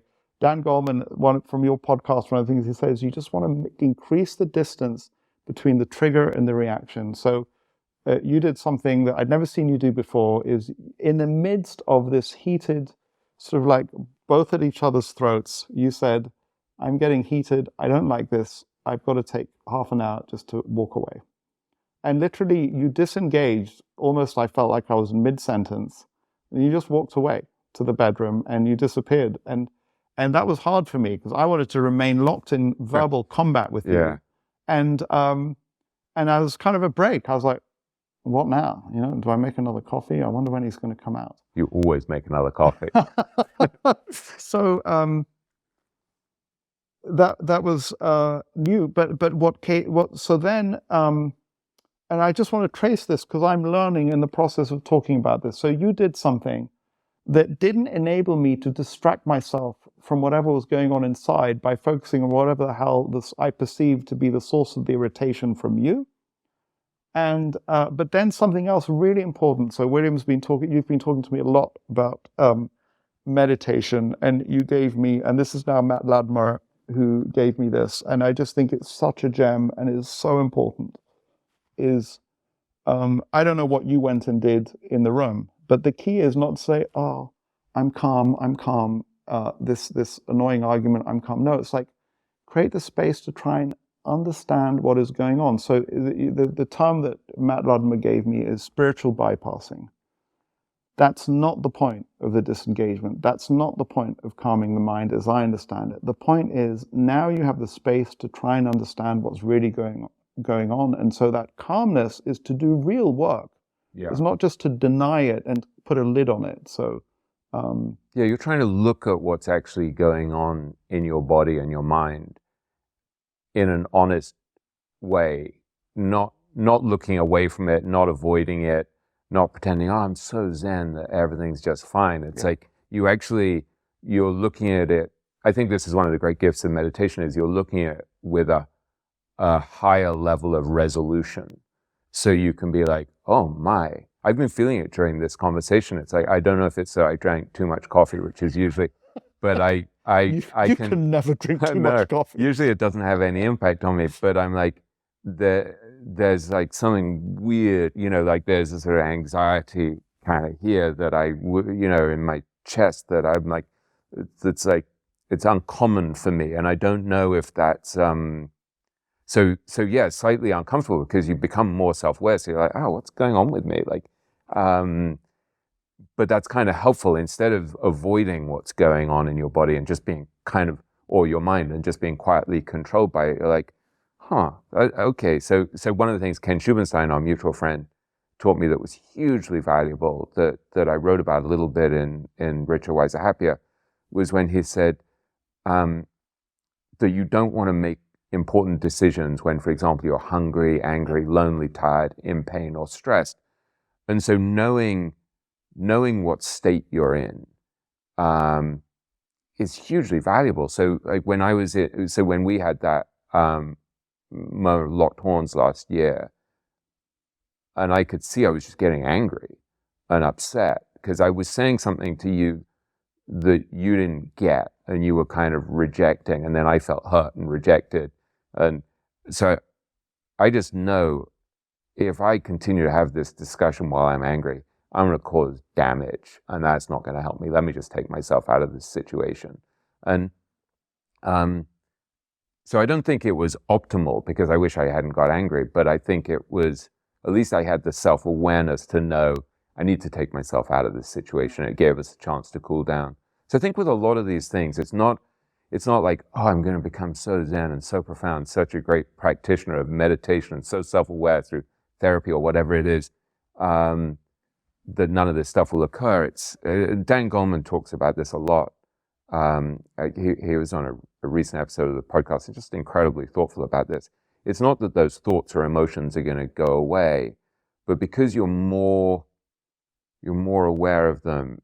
Yeah, I think he was quoting Viktor Frankl, who said that you can expand that space between stimulus and response, and in that space between stimulus and response, you have a choice, and that's your free will. Yeah. Whereas for most of us, it's like the match is lit and you just explode. There's no space. Yeah, you just gave me a little more on that. That's so beautiful. I just want to pause and just reflect on it. So there's the stimulus and there's the response. And when you increase the space between the two, that is free will. And that is such a beautiful idea.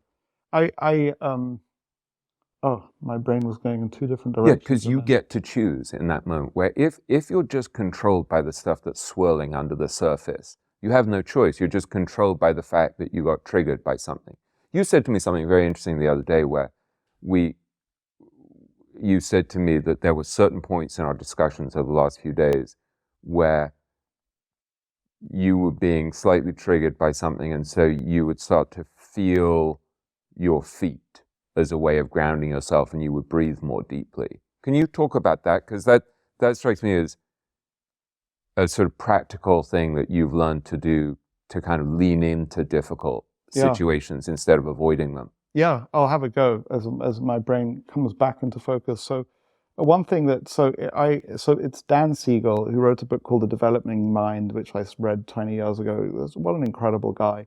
And I'm sure he and Dan Goleman know each other. He was a professor at UCLA. And he gave me this insight that, so in the development of dyads, there are different, John Bowlby, there's different kinds of attachment. And he continues with this attachment theory. And the key on developing good attachments is not that you get into fights and disputes. It's that you both have the ability and the confidence to repair from those disputes. And so if I go, and so this is, a dyad is just two people in this sort of intense mirror neurons interaction, and it happens in deep friendships, it happens in relationships, parent-child, husband-wife. And for various reasons, when Laurie and I would get into a fight over something, the way we locked horns, that would feel extremely unsafe for Laurie because she'd grown up in a family where there were never any fights. Whereas I grew up in a family where I was arguing constantly. I was like, that was a normal space for me to be, especially with my father. So we had to learn to ride that bicycle together. And what would happen with Laurie is that Laurie would run away. Not physically, but she would shut herself off from me. And that would actually trigger me in all sorts of ways. So learning to repair after you've had that break, that upset, one person yelled, one person started crying, whatever it is where the action is. What I started learning to do, in part through having structured sessions with Laurie and a counselor, is first of all, when that happens, if we can possibly do it, is to get excited and to get curious. So, my God, something's happening here. What is it? And in a sense, that's sort of like trying to become meditative. And I've done this with Laurie many times. I would say, oh my God, look, we're fighting. There's something here. There's something valuable for us to learn. Let's find what it is. Very early on in those sessions, one of the things that the therapist said was, because what happens is you become reactive. You want to kind of interrupt the other person. You want to try and impose your point of view. You want to disagree with them, what they're saying. You just like, don't buy it. And so literally just putting one's feet on the floor, it kind of like it grounds you. And so I was remembering that, and I've done that a few times actually. And because the point is, when William or Laurie, and it's like, you're saying something and I profoundly disagree, and then I'm about to do more damage. And so just like feel my feet on the ground and breathe it in. And breathe in what he's saying. And it's this fascinating thing that so I want to go back, because I had a realization in our conversation. So this is how learning happens. So I wanted to very much say how me serving my wife opened up the channels for her to serve me. What I realized, William, is that you wanted to start every session where we were working on the book with some study of the Zohar. And I'm proud of myself, because every now and then I realize I did something good. So if you would have asked me honestly in that moment, Guy, is your most important thing to do right now study Zohar? I would have said, no, I want to get to work on the book. But what I would have been able to say at the time is, but I know that William is doing incredible work, and I know that this is important to him. And so I want to open myself up to that, not because I see it as intrinsically important to me, but it's important to him. And now I think my relationship to doing that before we do any real work is changed. I kind of like, I did it and then I learned it. And so it seems to me that it's just really important in all of these interactions to sort of go, okay, how do I open up to this person here in ways that may be difficult, uncomfortable, I don't see, I'm going to have to go to a new territory, but open up to them and trust them, if that makes any sense. And it's interesting, because I really don't know meditation very well. I don't know all of the learning that you've been doing with people like Swapni Rinpoche, but it's got to do with putting your feet on the floor, breathing in what is happening, giving space to the other person. And I'll just end with this before I hand the mic over to you, is what they taught me. And the book to read is this guy, Harville Hendricks, Imago Therapy, was extremely helpful for us. And the skill, which is this riding a bicycle skill that he taught to me and Laurie in the most basic way is, so just, if in doubt, and if feet on the floor and other things don't work, just repeat back what the person is saying. So rather than react, say, okay, so what I hear you telling me is, and just try and create the space for them to see that you're seeing, or you're making an effort to acknowledge their reality. I don't know if that's helpful. Yeah, I think part of it is getting quiet enough. You use that beautiful term talking about giving space, that you're trying to create enough space and enough quiet so you can hear where the other person is coming from, and you can so I think a lot of this stuff is about adding space, like as we were saying before, like expanding that space between stimulus and response. And so because you and I are pretty emotional and pretty intense people, and our minds are just very, very busy and distractible, we're probably sort of a more extreme version of a lot of people. It's more important for us to find ways to keep quiet, to give space, whether it's through meditation, exercise, walking in the in the mountains or whatever, anything that you can do to create a little more spaciousness so that you can respond more wisely. On that subject, I wanted to ask you something that you and I have been talking about a lot over the last few days. I think is a really important issue that's contentious for a lot of people, but really worth us exploring, which is, you and I have been talking about the fact that we live in this very intense period where there's a lot of division and high emotion over Trump and US politics, over the environment and global warming and ESG, over women's right to choose what to do with their bodies versus the Supreme Court kind of deciding they don't have certain rights, and arguments about guns and issues with Ukraine and Gaza. And one of the things you and I have been talking about a lot this week is how to engage with people who are coming at us with very different views, very different experiences, and find ways to talk and find ways not to be just reinforcing our own prejudices and shutting ourselves off from other people's views. Because, I mean, I saw this yesterday at ValueX, this event that you're hosting here in Closters, that a friend of yours, Abdulaziz from Saudi, came onto the stage, and you just immediately hugged him. And there's something really beautiful about seeing a guy whose father is Israeli, mother is South African in your case, and this guy who I think is a Saudi living in London, able to kind of look at each other and kind of express love in that way in a situation that could be incredibly intense. And it seemed to me that was a very conscious decision on your part. And I'd love to get a sense from you of what you've learned, both through your mistakes and through the times when you've done it well in recent months, since October 7th, not least, the attack in Israel. How you communicate, how we can communicate better with people whose experiences and views and prejudices and biases and understanding is just so different from ours on any of these contentious subjects. Yeah, I mean, boy, I feel like I am. So first of all, I need to say Aziz is very huggable. Yeah. But and he's, I joke with Aziz. I've said to Aziz, I want to meet your mother, because I just feel I see in Aziz somebody who's deeply loved by his mother, perhaps by his father as well. But I feel like it's his mother, and it comes through in his smile and all sorts of things. And I'm very grateful for Aziz in my life. But I feel kind of slightly daunted and honored that you asked me that question, because I don't think that I've necessarily handled myself, if you like, the best in the wake of the October 7th attacks.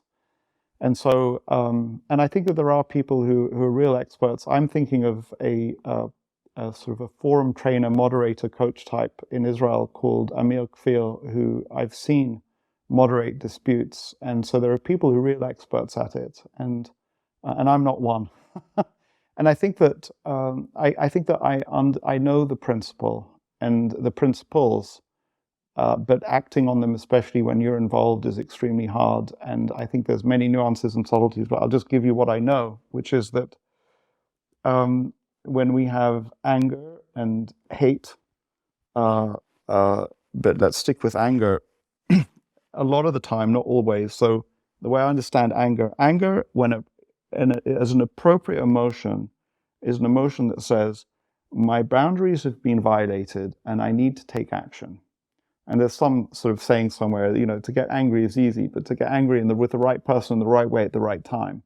So that sometimes, maybe often, that emotion of anger is appropriate, although acting on it and finding an appropriate way to act on it. I'm reminded of Warren Buffett, who says you can always tell somebody to go to hell tomorrow. We feel angry, somebody's wronged us, but, is the appropriate thing to tell them to go to hell? Maybe there are other things that we can do.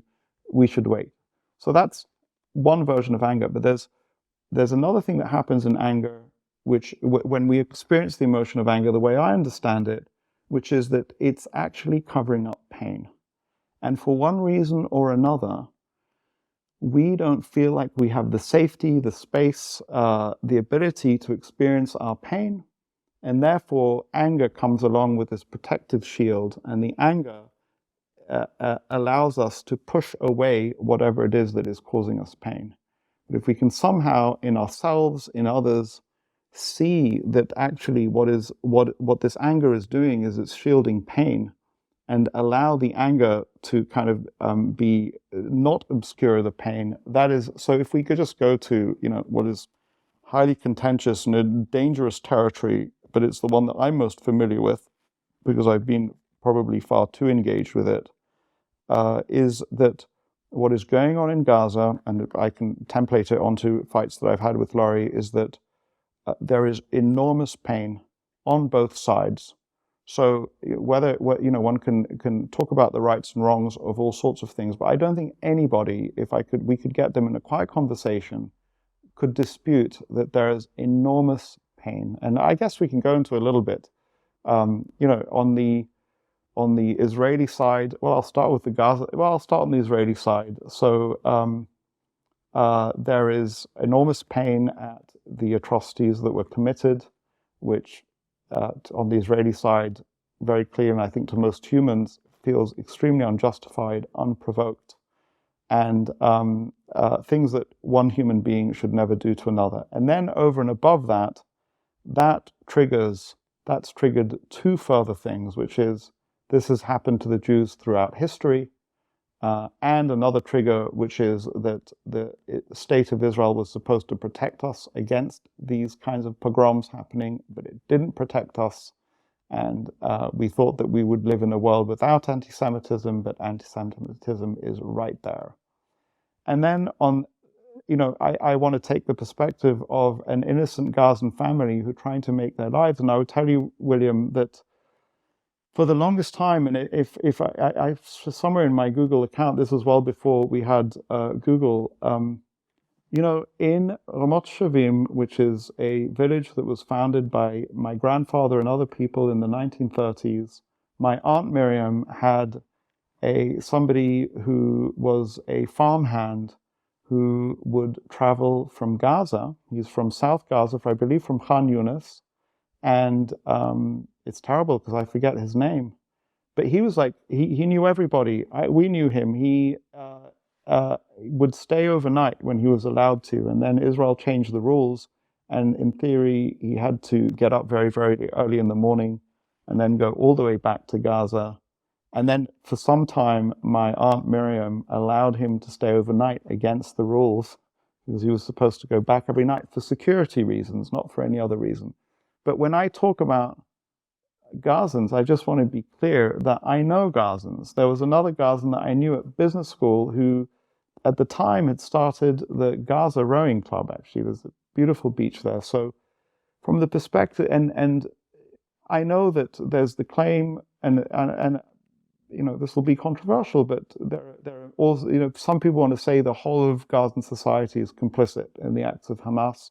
And in Nazi Germany, there are, Hitler's Willing Executioners was a book that was quite successful where the author of that book made the same claim. But I'm certain, in the same way that Abraham said to God, there's at least one innocent person in Gaza. There are certainly more than one, many, who just want to live a quiet life. That's what we all want to do. And from their perspective, there is enormous pain. We can't get a state. We, for one reason or another, from the perspective of that person, I don't have freedom of movement. It's very, very hard for me to travel just within the Middle East, let alone outside of the Middle East. I have work every day just to get my children educated and just to put food on the table. Hassan is his name. We don't know where he is now.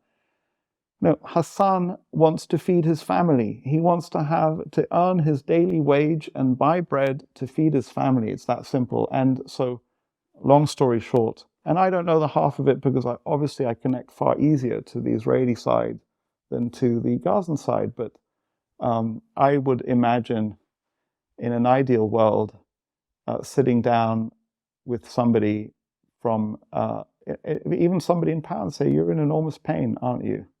And sorry, that was a long way of asking that question. I think it's important. I think it's this is one of the things that you and I have been discussing over the last few days, is how easy it is to forget the humanity of people on other sides of any of these arguments. It's one of the things that happened in the U.S. with Trump, that Republicans started to hate Democrats and vice versa.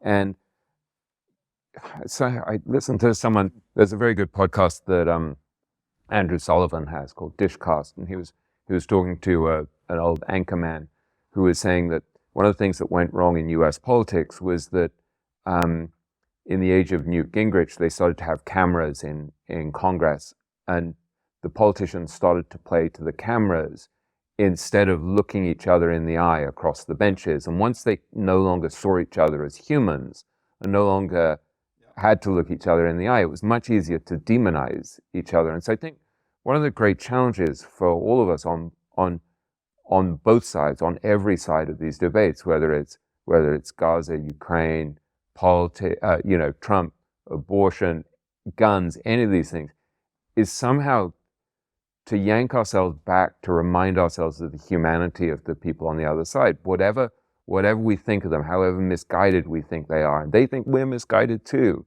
not to forget their humanity. So that's one thing that's a real challenge for me, because in my anger and my pain, or my distress or my anxiety about politics or geopolitics or any other thing, it's very easy for me to kind of batten down the hatches and just sort of retreat into my own sense of dogma and prejudice. I think that's key.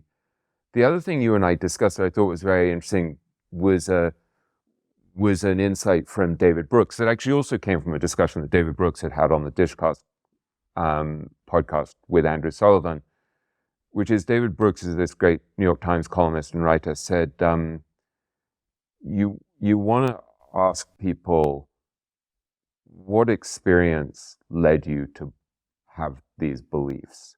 And this is something you and I discussed yesterday, that there's something so powerful about that ability to kind of gently open yourself up to the experience of the other person. Can you talk about that? Because it seems to me a really valuable insight. The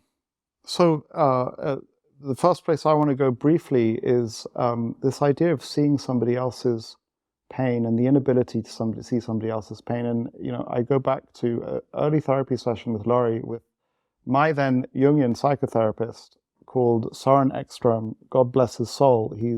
I haven't had any contact with him since I stopped being his client / subject, but really incredible guy. And Laurie came to him.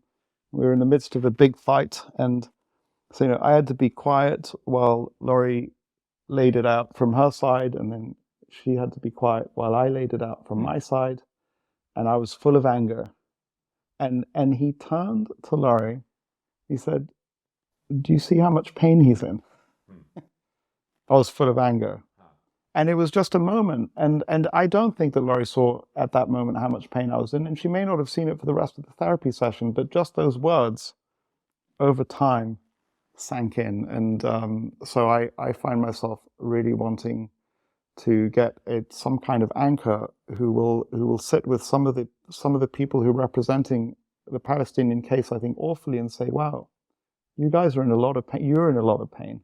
But I'm sorry, William, because I wanted to say that, but I've not really addressed the question. So please bring me back to the question. Well, it's important. We were talking about this idea from David Brooks, this idea of asking what experience led the person to think what they think. Because at the moment, part of what's happening, this gets at Charlie Munger, right? Charlie Munger would talk about how people just want to go back into their echo chamber and get into what he would call heavy ideology. He talked about Buffett's father having heavy ideology. Yeah. And so in a way, what we're talking about is how to operate in a way where you're not just reinforcing your own heavy ideology and biases, but opening yourself up to other people's perspectives. And I mean, one of the things that Munger would do in practical terms is, as a Republican, he would read articles by people like Paul Krugman, who he disagreed with a great deal, but he's like, this is one really smart Democrat. Yeah. And he wanted to engage with his views. So he was very consciously engaging with the other side. And as a result, he was a free enough thinker that he could say, well, so he was a Republican who ended up voting for Hillary Clinton. And this is not a political debate. What we're really talking about is the ability to open yourself up to the opposing view, whatever side you're coming from. That's what I'm really trying to get at, is how we do that. And so where do I go first? Something that's sort of like, in a way, it's just a problem in with media and social media and the way communication works is that it really upsets me that some of these people are reasonable people with whom one can compromise, who can see the other side and understand the other's narrative. But they know that in order to get elected or in order to win their supporters over, they have to say things that they know are not true or leave half of the truth out, because that's how you win in the political game. And I think that that's kind of like just distressing to me, and I don't know what the answer is. When it comes to Swiss political culture, and I really, I think, I don't know how you construct this, and this came up, and you brought it up to me in the Jim O'Shaughnessy podcast, that, how do you get to a place where what is truly respected in society is the person who can best represent the middle ground? What is truly respected is the person who can best demonstrate to an audience that they understand the opposing side's position, and to really go into it in depth, which is kind of like this healing process that we're talking about. And I don't think that I've spent enough time studying or experiencing politics. I just like am a kibitzer from the side. But there are people on the Israeli side who seek to understand, say, the Palestinian narrative. And I say Palestinian narrative because there's no point getting into facts. This is a narrative. And what they try and do, and I'm thinking specifically of a woman called Einat Wilf, who was introduced to me by Hillel Neuer. And she has worked hard, as I believe did Amos Oz, and is to say to Israelis, look, this country was created in the wake of the Holocaust. There was much violence that was done to Jews because they didn't have a state. And that feels really good. And we have a history that we tell ourselves. But in order for us to make peace, real, true, and lasting peace with this set of people who are also occupying the land, I know that we want to either ignore their narrative or we want to pick holes in their narrative and show that it doesn't correspond to historical fact.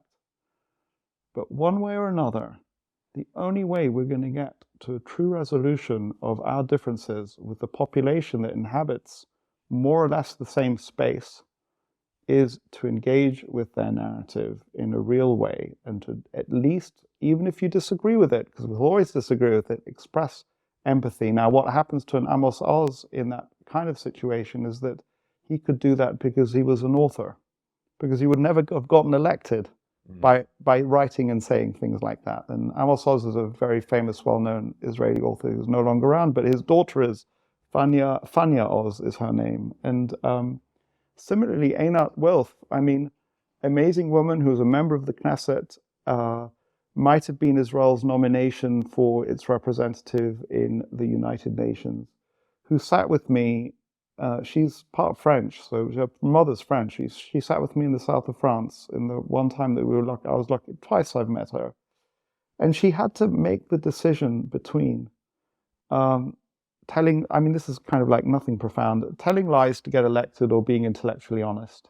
And she decided that she wanted to be intellectually honest. And I think that what is deeply disappointing to me about the person it seems that Benjamin Netanyahu has evolved into is that he has become utterly fine with telling lies, it seems to me, in order to be politically expedient. And he's a different person now to the person he was, flawed as he was at the very beginning of his career, where I felt like what he was talking about was in some way rooted in realities. And he's very, very capable of talking to a specific portion of Israeli society in ways that are just not helpful and productive. But I mean, in a way, I don't even really want to get into the specifics of politics like that. I think it's more what I'm getting at is politicians are playing a particular game, as you point out, which makes it hard for them to be honest and makes it very tempting for them to exploit division and exacerbate division.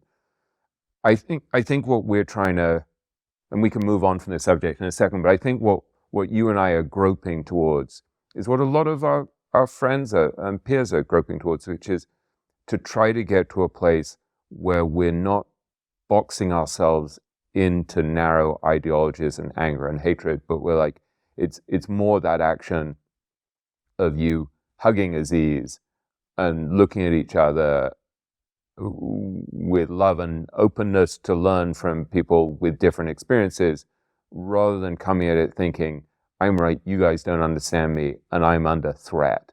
And I feel like you and I have both made our mistakes on this front. We don't really know how to engage on this front. But that's what we're sort of working at, and the more all of us can work towards that, I think that's it's an incredible challenge over the next few years, because these divisions are not going away in all of these different areas. I mean, I just want to bring it back to the personal, because that's where I feel like I have the best experiences. I can trust my experiences, and it's empirical data that I feel I can share without kind of fluffing around and things that I don't really know a lot about. So I come back to my experiences in my most important relationship with Laurie, my wife, and I don't know if I've told you this story. It was kind of utterly miraculous for me when it happened. And I think that my personal experience, what you're asking for is how do we translate that into the political realm? And I don't know how to translate it, but I feel like talking about my personal experience and expressing the hope that it can be translated, I do believe it can be. So I'll just take you through the sort of miracle, really. I felt it was miraculous. So it's early on in our relationship. We have no children, but I believe that Laurie's pregnant. We've had this incredible marriage, and it was a fantastic celebration, and now it's probably sort of February, and Laurie's now pregnant, and it's a dark winter in New York City, and I've had a lousy day at the office. And Laurie, who came to the US with her largest friend base in Mexico, kind of alone and lonely, but I walk in through the door and do what I would often do, which is I had a lousy day, walk straight through to the TV room, flip on the TV and zone out the way I think many men do at the time. That was a way to zone out. And Laurie comes into the room and she's beside herself. She's like, you don't love me, and you didn't even say hello to me. I probably sort of like humped, like did a grunt as I walked through the door, acknowledged her in a very basic way. And what comes up for me is like, you screaming, yelling, ungrateful B-word. Here I am battling the world all day, had a lousy day. Yeah, you've had nothing to do. You've been hanging out, spending my money, and like all you got to do is like maybe make some freaking food for me at the end of the day. And all I want to do is watch television, and you are going to come and give me grief? So this is what I want to say to her. It's on the tip of my tongue. I'm like, F you, get out of my face and leave me the hell alone. And instead, by some miracle, I remember some of the marital counseling sessions, and literally, William, I say it through gritted teeth. I don't believe what I'm saying. I don't own what I'm saying when I say it. So what you're telling me is that when I walked through the door and I walked past, you felt like I had ignored you, and even in saying that in that way, in that kind of tense way, I want to say, and I did say hello to you, and I didn't have to go long into it. And she's full of rage and anger, and she bursts into tears, and she says, yes. And I felt so unloved, and it's been so difficult for me. And and in that moment, I'm tearing up right now. Yeah. Everything changed inside me. That was a miracle. And I was like, it was like, holy moly. And we've been through many of those things, but through gritted teeth, William, I was trying in the most minimal way. So that is the transformation that is capable of happening in a relationship. And that is what needs to happen in the Middle East, for example. And how we get there, I don't know. Yeah, but I think it has to start with a willingness to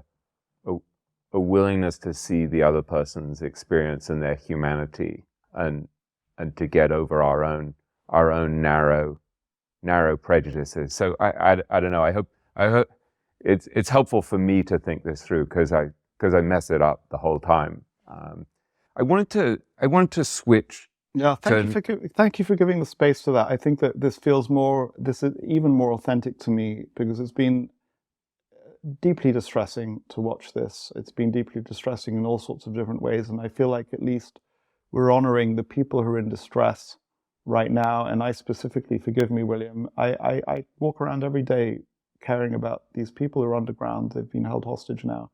Kfir Bibas is more than 1 year old. He's spent about a third to, it's going to come up for more than a third of his life as a hostage.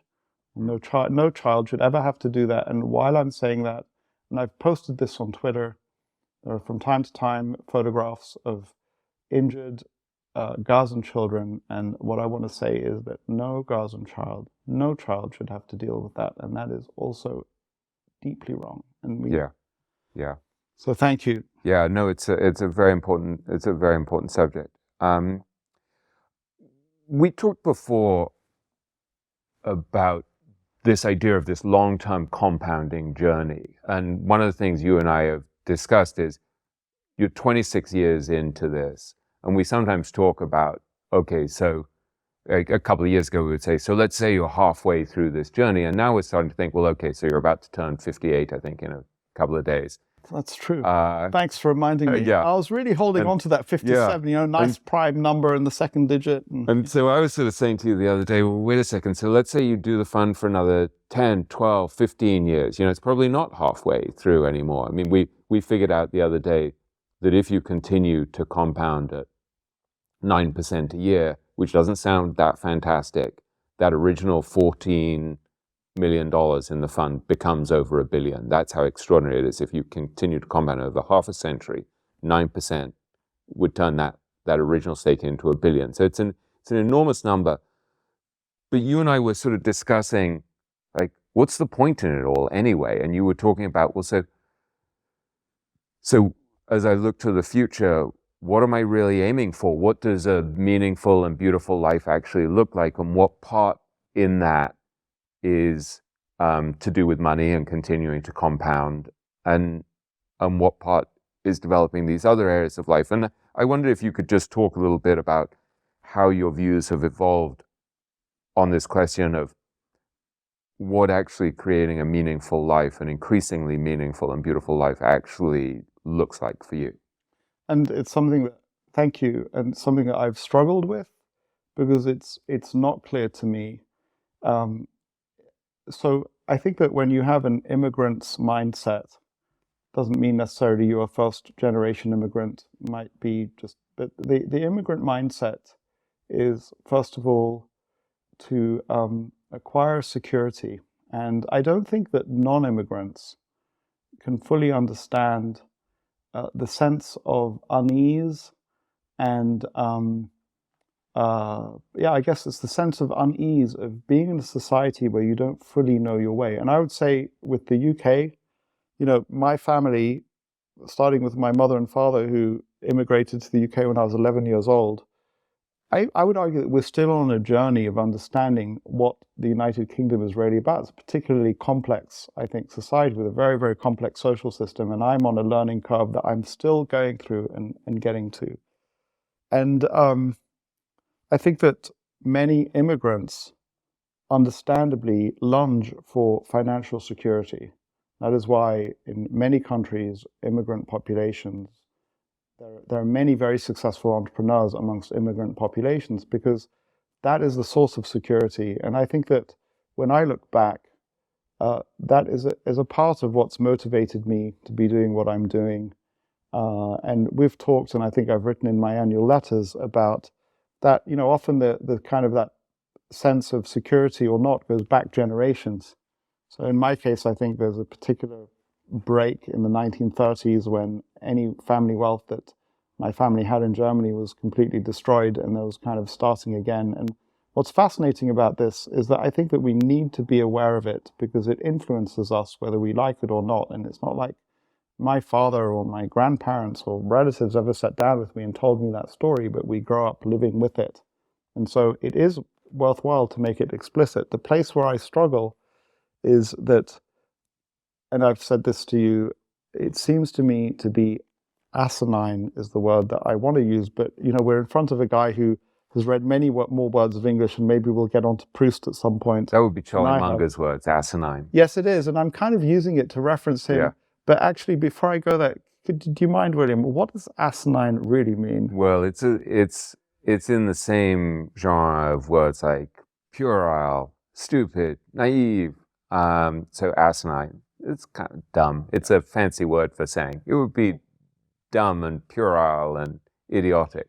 And I think that what's my point is that I'm using the word just because Charlie Munger's used it. And actually, I think the better word for me to use is shallow. Yeah, it doesn't. He would say asininities and inanities. Right, but it's shallow because what are you actually trying to optimize for? And William, I think you worked out that we have less than 10,000 hours based on life expectancy. Yeah, this is based on my conversation with Chris Davis. He said once you hit about 54, you're into the third set of 10,000 days. Yeah. And so given that we're into what maybe, it takes it into our early 80s. So let's say another 10,000 productive days that I have as a 55-year-old and you as a soon-to-be 58-year-old. Thank you. Yeah, so Chris's point was if you apply Munger's inversion technique, you want to say, well, what could mess up these last 10,000 days, and let me not do that. In any case, absolutely. And over and above that, what is really the limited resource is what is every moment of our lives filled with, and what do we want it to be filled with? And and it's come up for me many times, is the moment. So if you're Warren Buffett, to whom you could have asked the same question, his answer, I believe, would be, but I just really, really like looking at companies, and I really, really like continuing to work on this work of art that is Berkshire Hathaway, Museum of Modern Business. And I've tried reading, I could imagine Warren saying, I've tried reading Proust, and it really left me stone cold, and what I really enjoy doing. So and I remember that moment when I realized that what really made Warren so remarkable for me was that he wasn't trying to be that person who's utterly fascinated with examining businesses all day long. He is that person. And he's tried being a different person, and he isn't. And then I go to some point at one of the Wesco meetings where Charlie's asked what novels he's read. And he said that he doesn't read much in the fiction world anymore, and that irked me. And I realized that I did not want to go through the rest of my life having not read all sorts of works of fiction, including the world's great classics, just because I think that, and I actually think that later, so it's only in the last decade that I read David Copperfield and War and Peace and The Magic Mountain, and I think I'm a wiser, better person for it. So for me, those last 10,000 hours, I believe it's more meaningful for me to spend at least some part of that time exposing myself to some of those great minds of literature. And, and it's fascinating for me that, what I've not been able to do is to pick a particular author. And I think it's really beautiful. And I'm fascinated that you seem to have picked Proust, all 1.5 million words of In Search of Lost Time that you've chosen to spend time with. So what I struggle with is that in a certain way, up to now, I set up my life with the goal of creating this financial security for myself and my investors. In a certain way, I've achieved that for the people who've been with me, at least some of the people who've been with me from the beginning, including my father and my own family.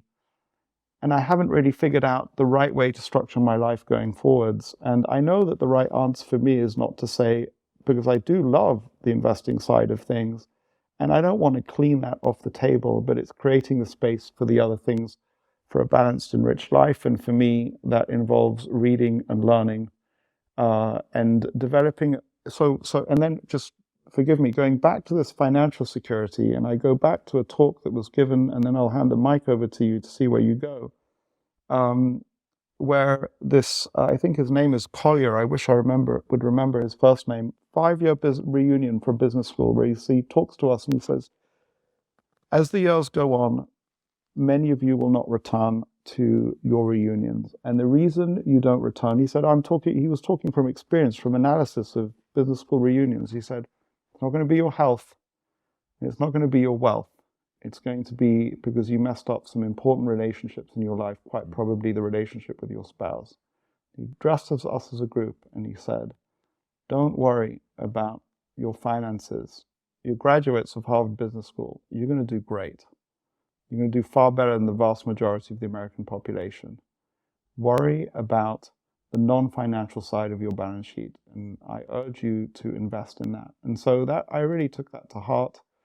And so why would I continue to think about only getting wealthier in a financial sense if I'm not investing in the non-financial side of my balance sheet? My family relationships, my psychological health, all of those things. What I would tell you is that having thought about that for the last couple of decades, one of the things that's been disappointing and hard for me to understand is that, you know, we can do as much as we can with our own children. And even then, I mean, I've got teenage children. You were very soothing to me. I mean, the outcomes are often different to what we hoped for and expect. And part of wisdom is learning to adjust to that. And when it goes beyond immediate family, you can invest as much as you like, but the world has a way of taking over. So the answer is also not to just invest in the non-financial side of one's balance sheet or of one's assets. But so I'm looking to kind of balance that out. And I don't think I've done a particularly good job. And it's also, there's a kind of a sense of, sort of like, I feel conflicted because, I mean, one of the first things I said to you when you came was like, you know, William, I feel bad because I'm putting out not an Omaha number and you're an investor with me. I have to be honest about what's going on. I am interested in these other things. So that's kind of hard for me, and I have to find a way to navigate my way through that. And what I was committed to doing, and I wrote it somewhere, so I delivered to William a whole bunch of things, is that I'm determined to be honest about this process and not to try and cover up something which it would be very expedient to do. But ultimately, that will lead to a more diminished life. I think in the way that when I said to Chris Davis, what does Warren talk about in private? And he talked about the extent to which Warren talks about making Berkshire resilient and bulletproof for many decades to come. I think people would be surprised at, not to equate ourselves with Warren and Chris Davis, but at how much of our conversations over the last week and probably always are about these questions of what's an appropriate speed limit? How hard should we be pushing ourselves in life? How intensely should you be devoted to generating good returns? And what are you willing to sacrifice for that? And what actually is going to constitute a rich and abundant life? And what are we actually optimizing for? And are we optimizing for the wrong things? And so these are questions that relate to investing, but they really, as Charlie would say, using that phrase you mentioned before, everything is one damn relatedness after another.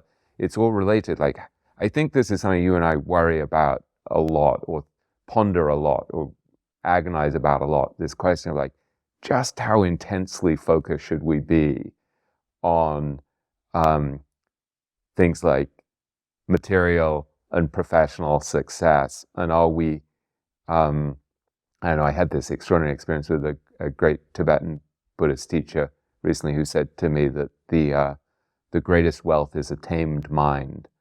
And once you hear that, you're like, wait a second. So if I'm really intensely driving for success blindly in this kind of physical, material, reputational way, but my mind is a mess and I have no equanimity, I've kind of lost the battle.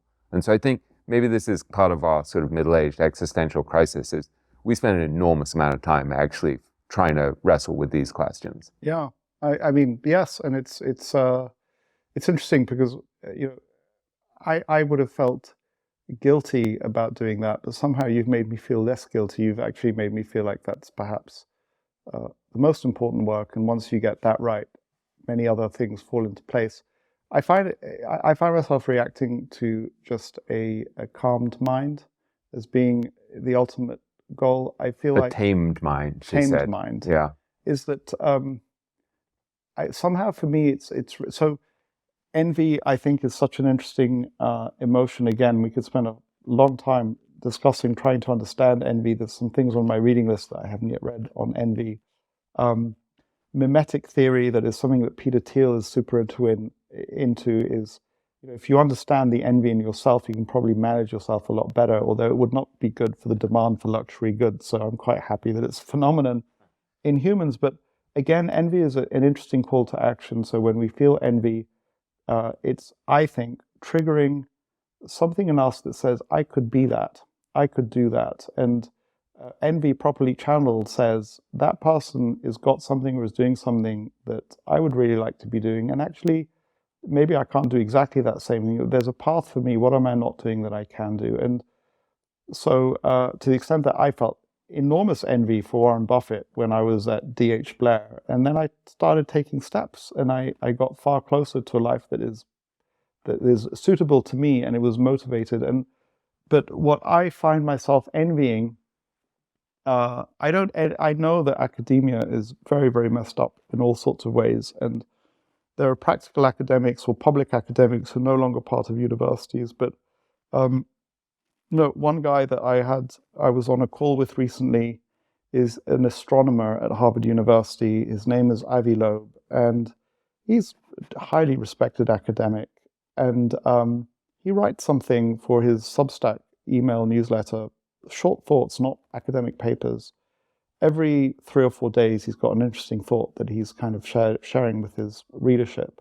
Then I've looked at his and other academic resumes, and I feel envy for the fact that they have they've left a body of work, a body of thinking behind them if they were to be taken off the planet. And I'm super grateful. I mean, I would say that the most important things I've done in my life is get married, have 3 children, and produce a book with you.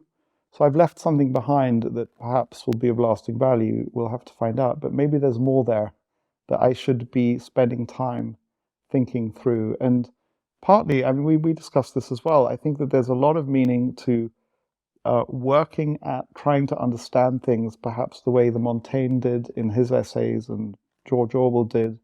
And I think that what comes up for me, and I've asked you about this, is that doing that is extraordinarily painful.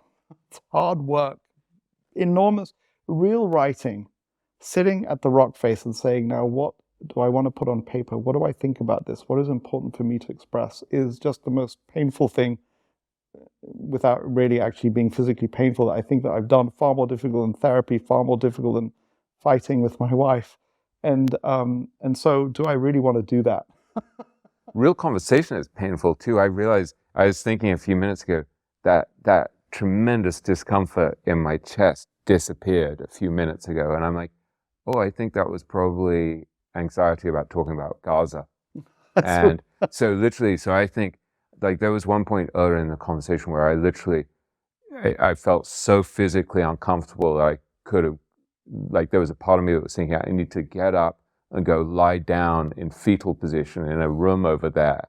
And now I realize, oh, that was like my body was like really anxious about the fact that I was going to raise this very painful, divisive, difficult issue. So I think it gets at the fact that and now thank God that's gone.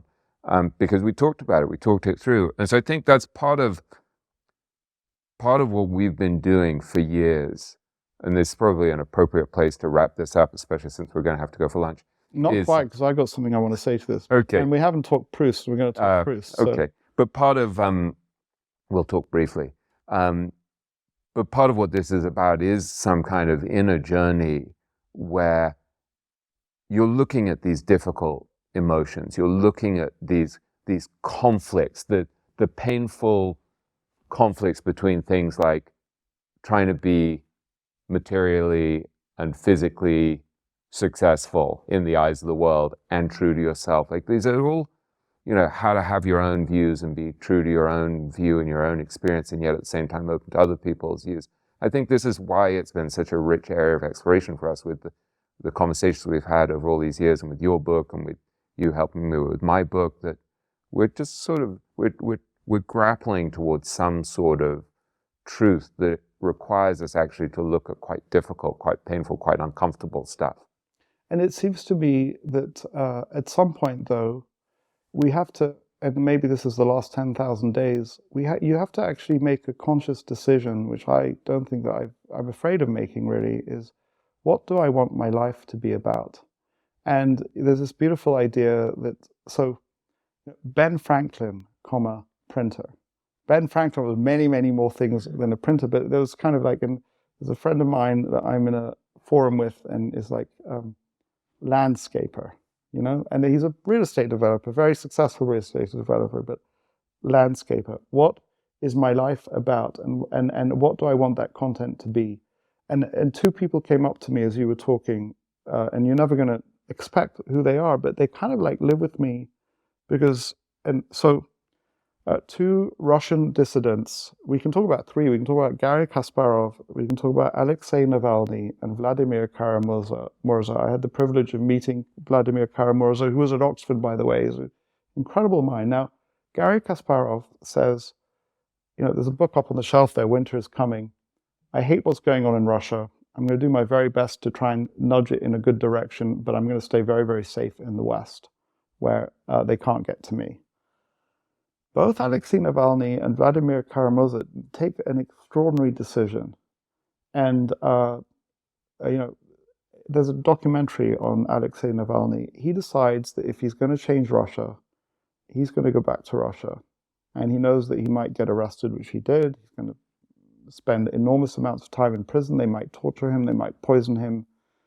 He's going to be separated from his wife and from his children. And I've met his wife, and she's an incredible lady. But in a way, Alexei Navalny and Vladimir Kara-Murza decided that what their life should be about is changing Russia and taking whatever risks it takes. And he's on the subway into Moscow, and he's being videoed on somebody's iPhone, and the police coming to arrest him. He says, "We have nothing to fear."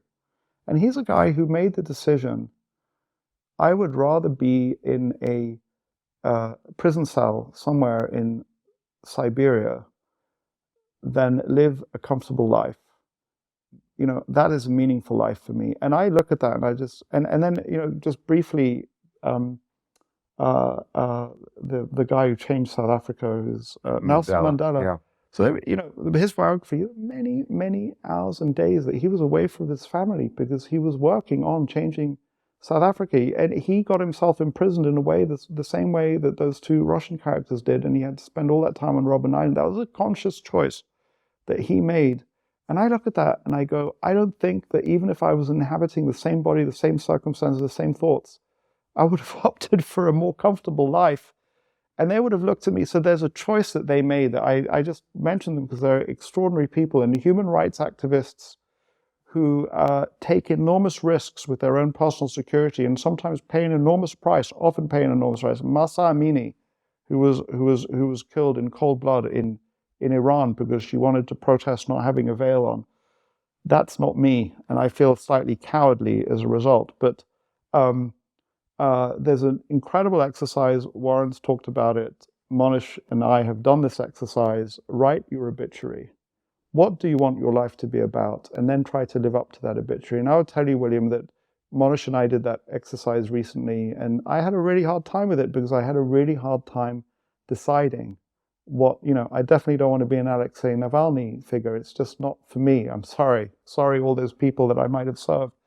But that's just really, really important. And, what was the most important revelation for you in writing that obituary about what you want your life to add up to? And I was just so, I wouldn't have had a hard time saying I don't want to be Vladimir Kara-Murza, much as I respect him enormously.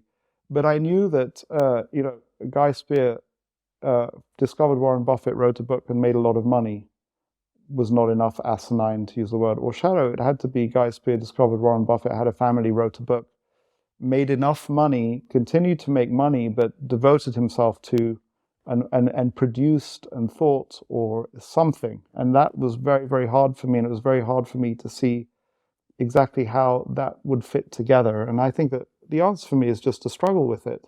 And, and so here's where I'll go into dangerous territory with you, William, is that, so, I want to interrupt you for a second before you go into that dangerous territory and we'll wrap it up in a couple of minutes. But when you look at Munger, who's nearly century-long life just ended a few months ago.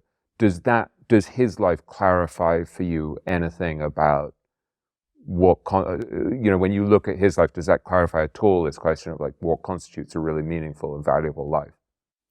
I think it does, yeah, and I think that's true. That's absolutely right, and in a way that it's hard to approach the multiplicity of things that he did, whether it was building dorms and being on the boards of hospitals and being at the center of an incredibly rich family with the summer compound in Minnesota. Yeah, I think that does.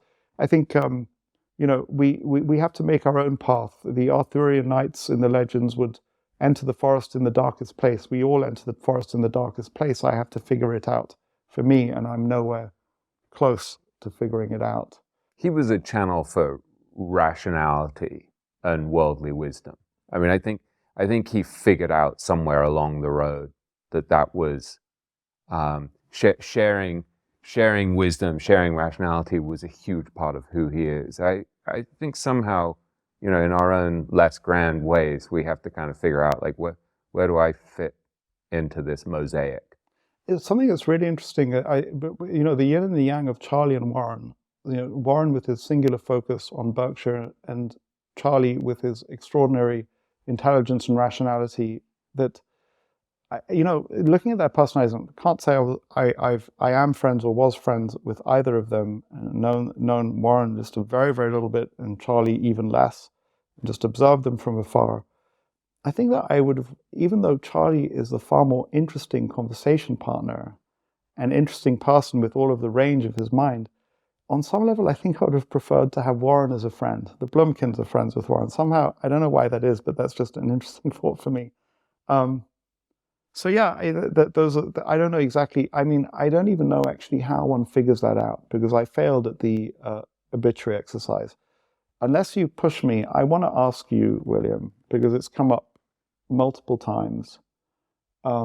So the search is also fun and interesting, but I think it should be more than just a search. But I want you to talk to me about how it's clear for you that Proust is your author. And I think that I just feel like it's just fun to hear it again, because it sort of puts it into my mind for me. I think that you're becoming a far wiser person reading Proust. And I want to hear you on that. I think it's really fun. I'll just try to wrap it up in a small way with this. So I think both Guy and I have been thinking for years, what's going to constitute a truly rich and abundant life for us? And given our limited amount of time, and for both of us, our limited amount of attention, because our mind goes all over the place, so we can very easily fall into rabbit holes, we have to be really discriminating, really discerning about what are the really important things to focus on. So I think for both of us, family is absolutely at the top of the list. Then there's professional stuff,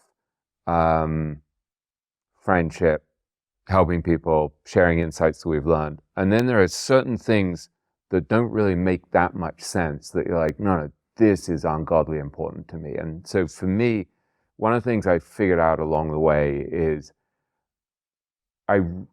it's really important to me to study great literature and then figure out what's deeply valuable in it that applies in other areas of life. Josh Waitzkin, who wrote The Art of Learning, talks about thematic interconnectedness, this idea that when you find something in one area and it's interconnected with something in other areas, there's something really beautiful there about that kind of, if you find something in, say, for him, Taoism, and also in martial arts, and also in investing, that's kind of really beautiful thing. And so part of what's wonderful for me about reading Proust, and this is the third time I've made a big attempt at the ascent of the Proust mountain. It's hard because it's like 3,000 pages or something, and I got 400 pages from the end when I was 39, and then got distracted by Philip Roth and never finished. So now I'm trying again. I'm about 1,000 pages through this time, a little less. Part of the fascination with Proust is that among his other great gifts, he had an astonishing understanding of the human mind, of our inner life, and an incredible ability to understand the ways in which we're contradictory and that we lie to ourselves, we deceive ourselves, and also the way in which we appear as different things to different people. And so there's a beautiful example of this great character, Charles Swan, who's at the heart of the book, who is this tremendous aesthete who, if you want to identify, if you want to tell whether it's a real Vermeer painting or not, you can go to Swan. And yet, he's basically kind of destroying himself through this obsession with a woman named Odette, who's kind of a courtesan, a sort of high-class hooker. And then at a certain point, he realizes that she wasn't even my type, and yet I was totally obsessed with her and destroyed my peace of mind for this woman who wasn't even my type and who wasn't interesting to me and wasn't smart or anything.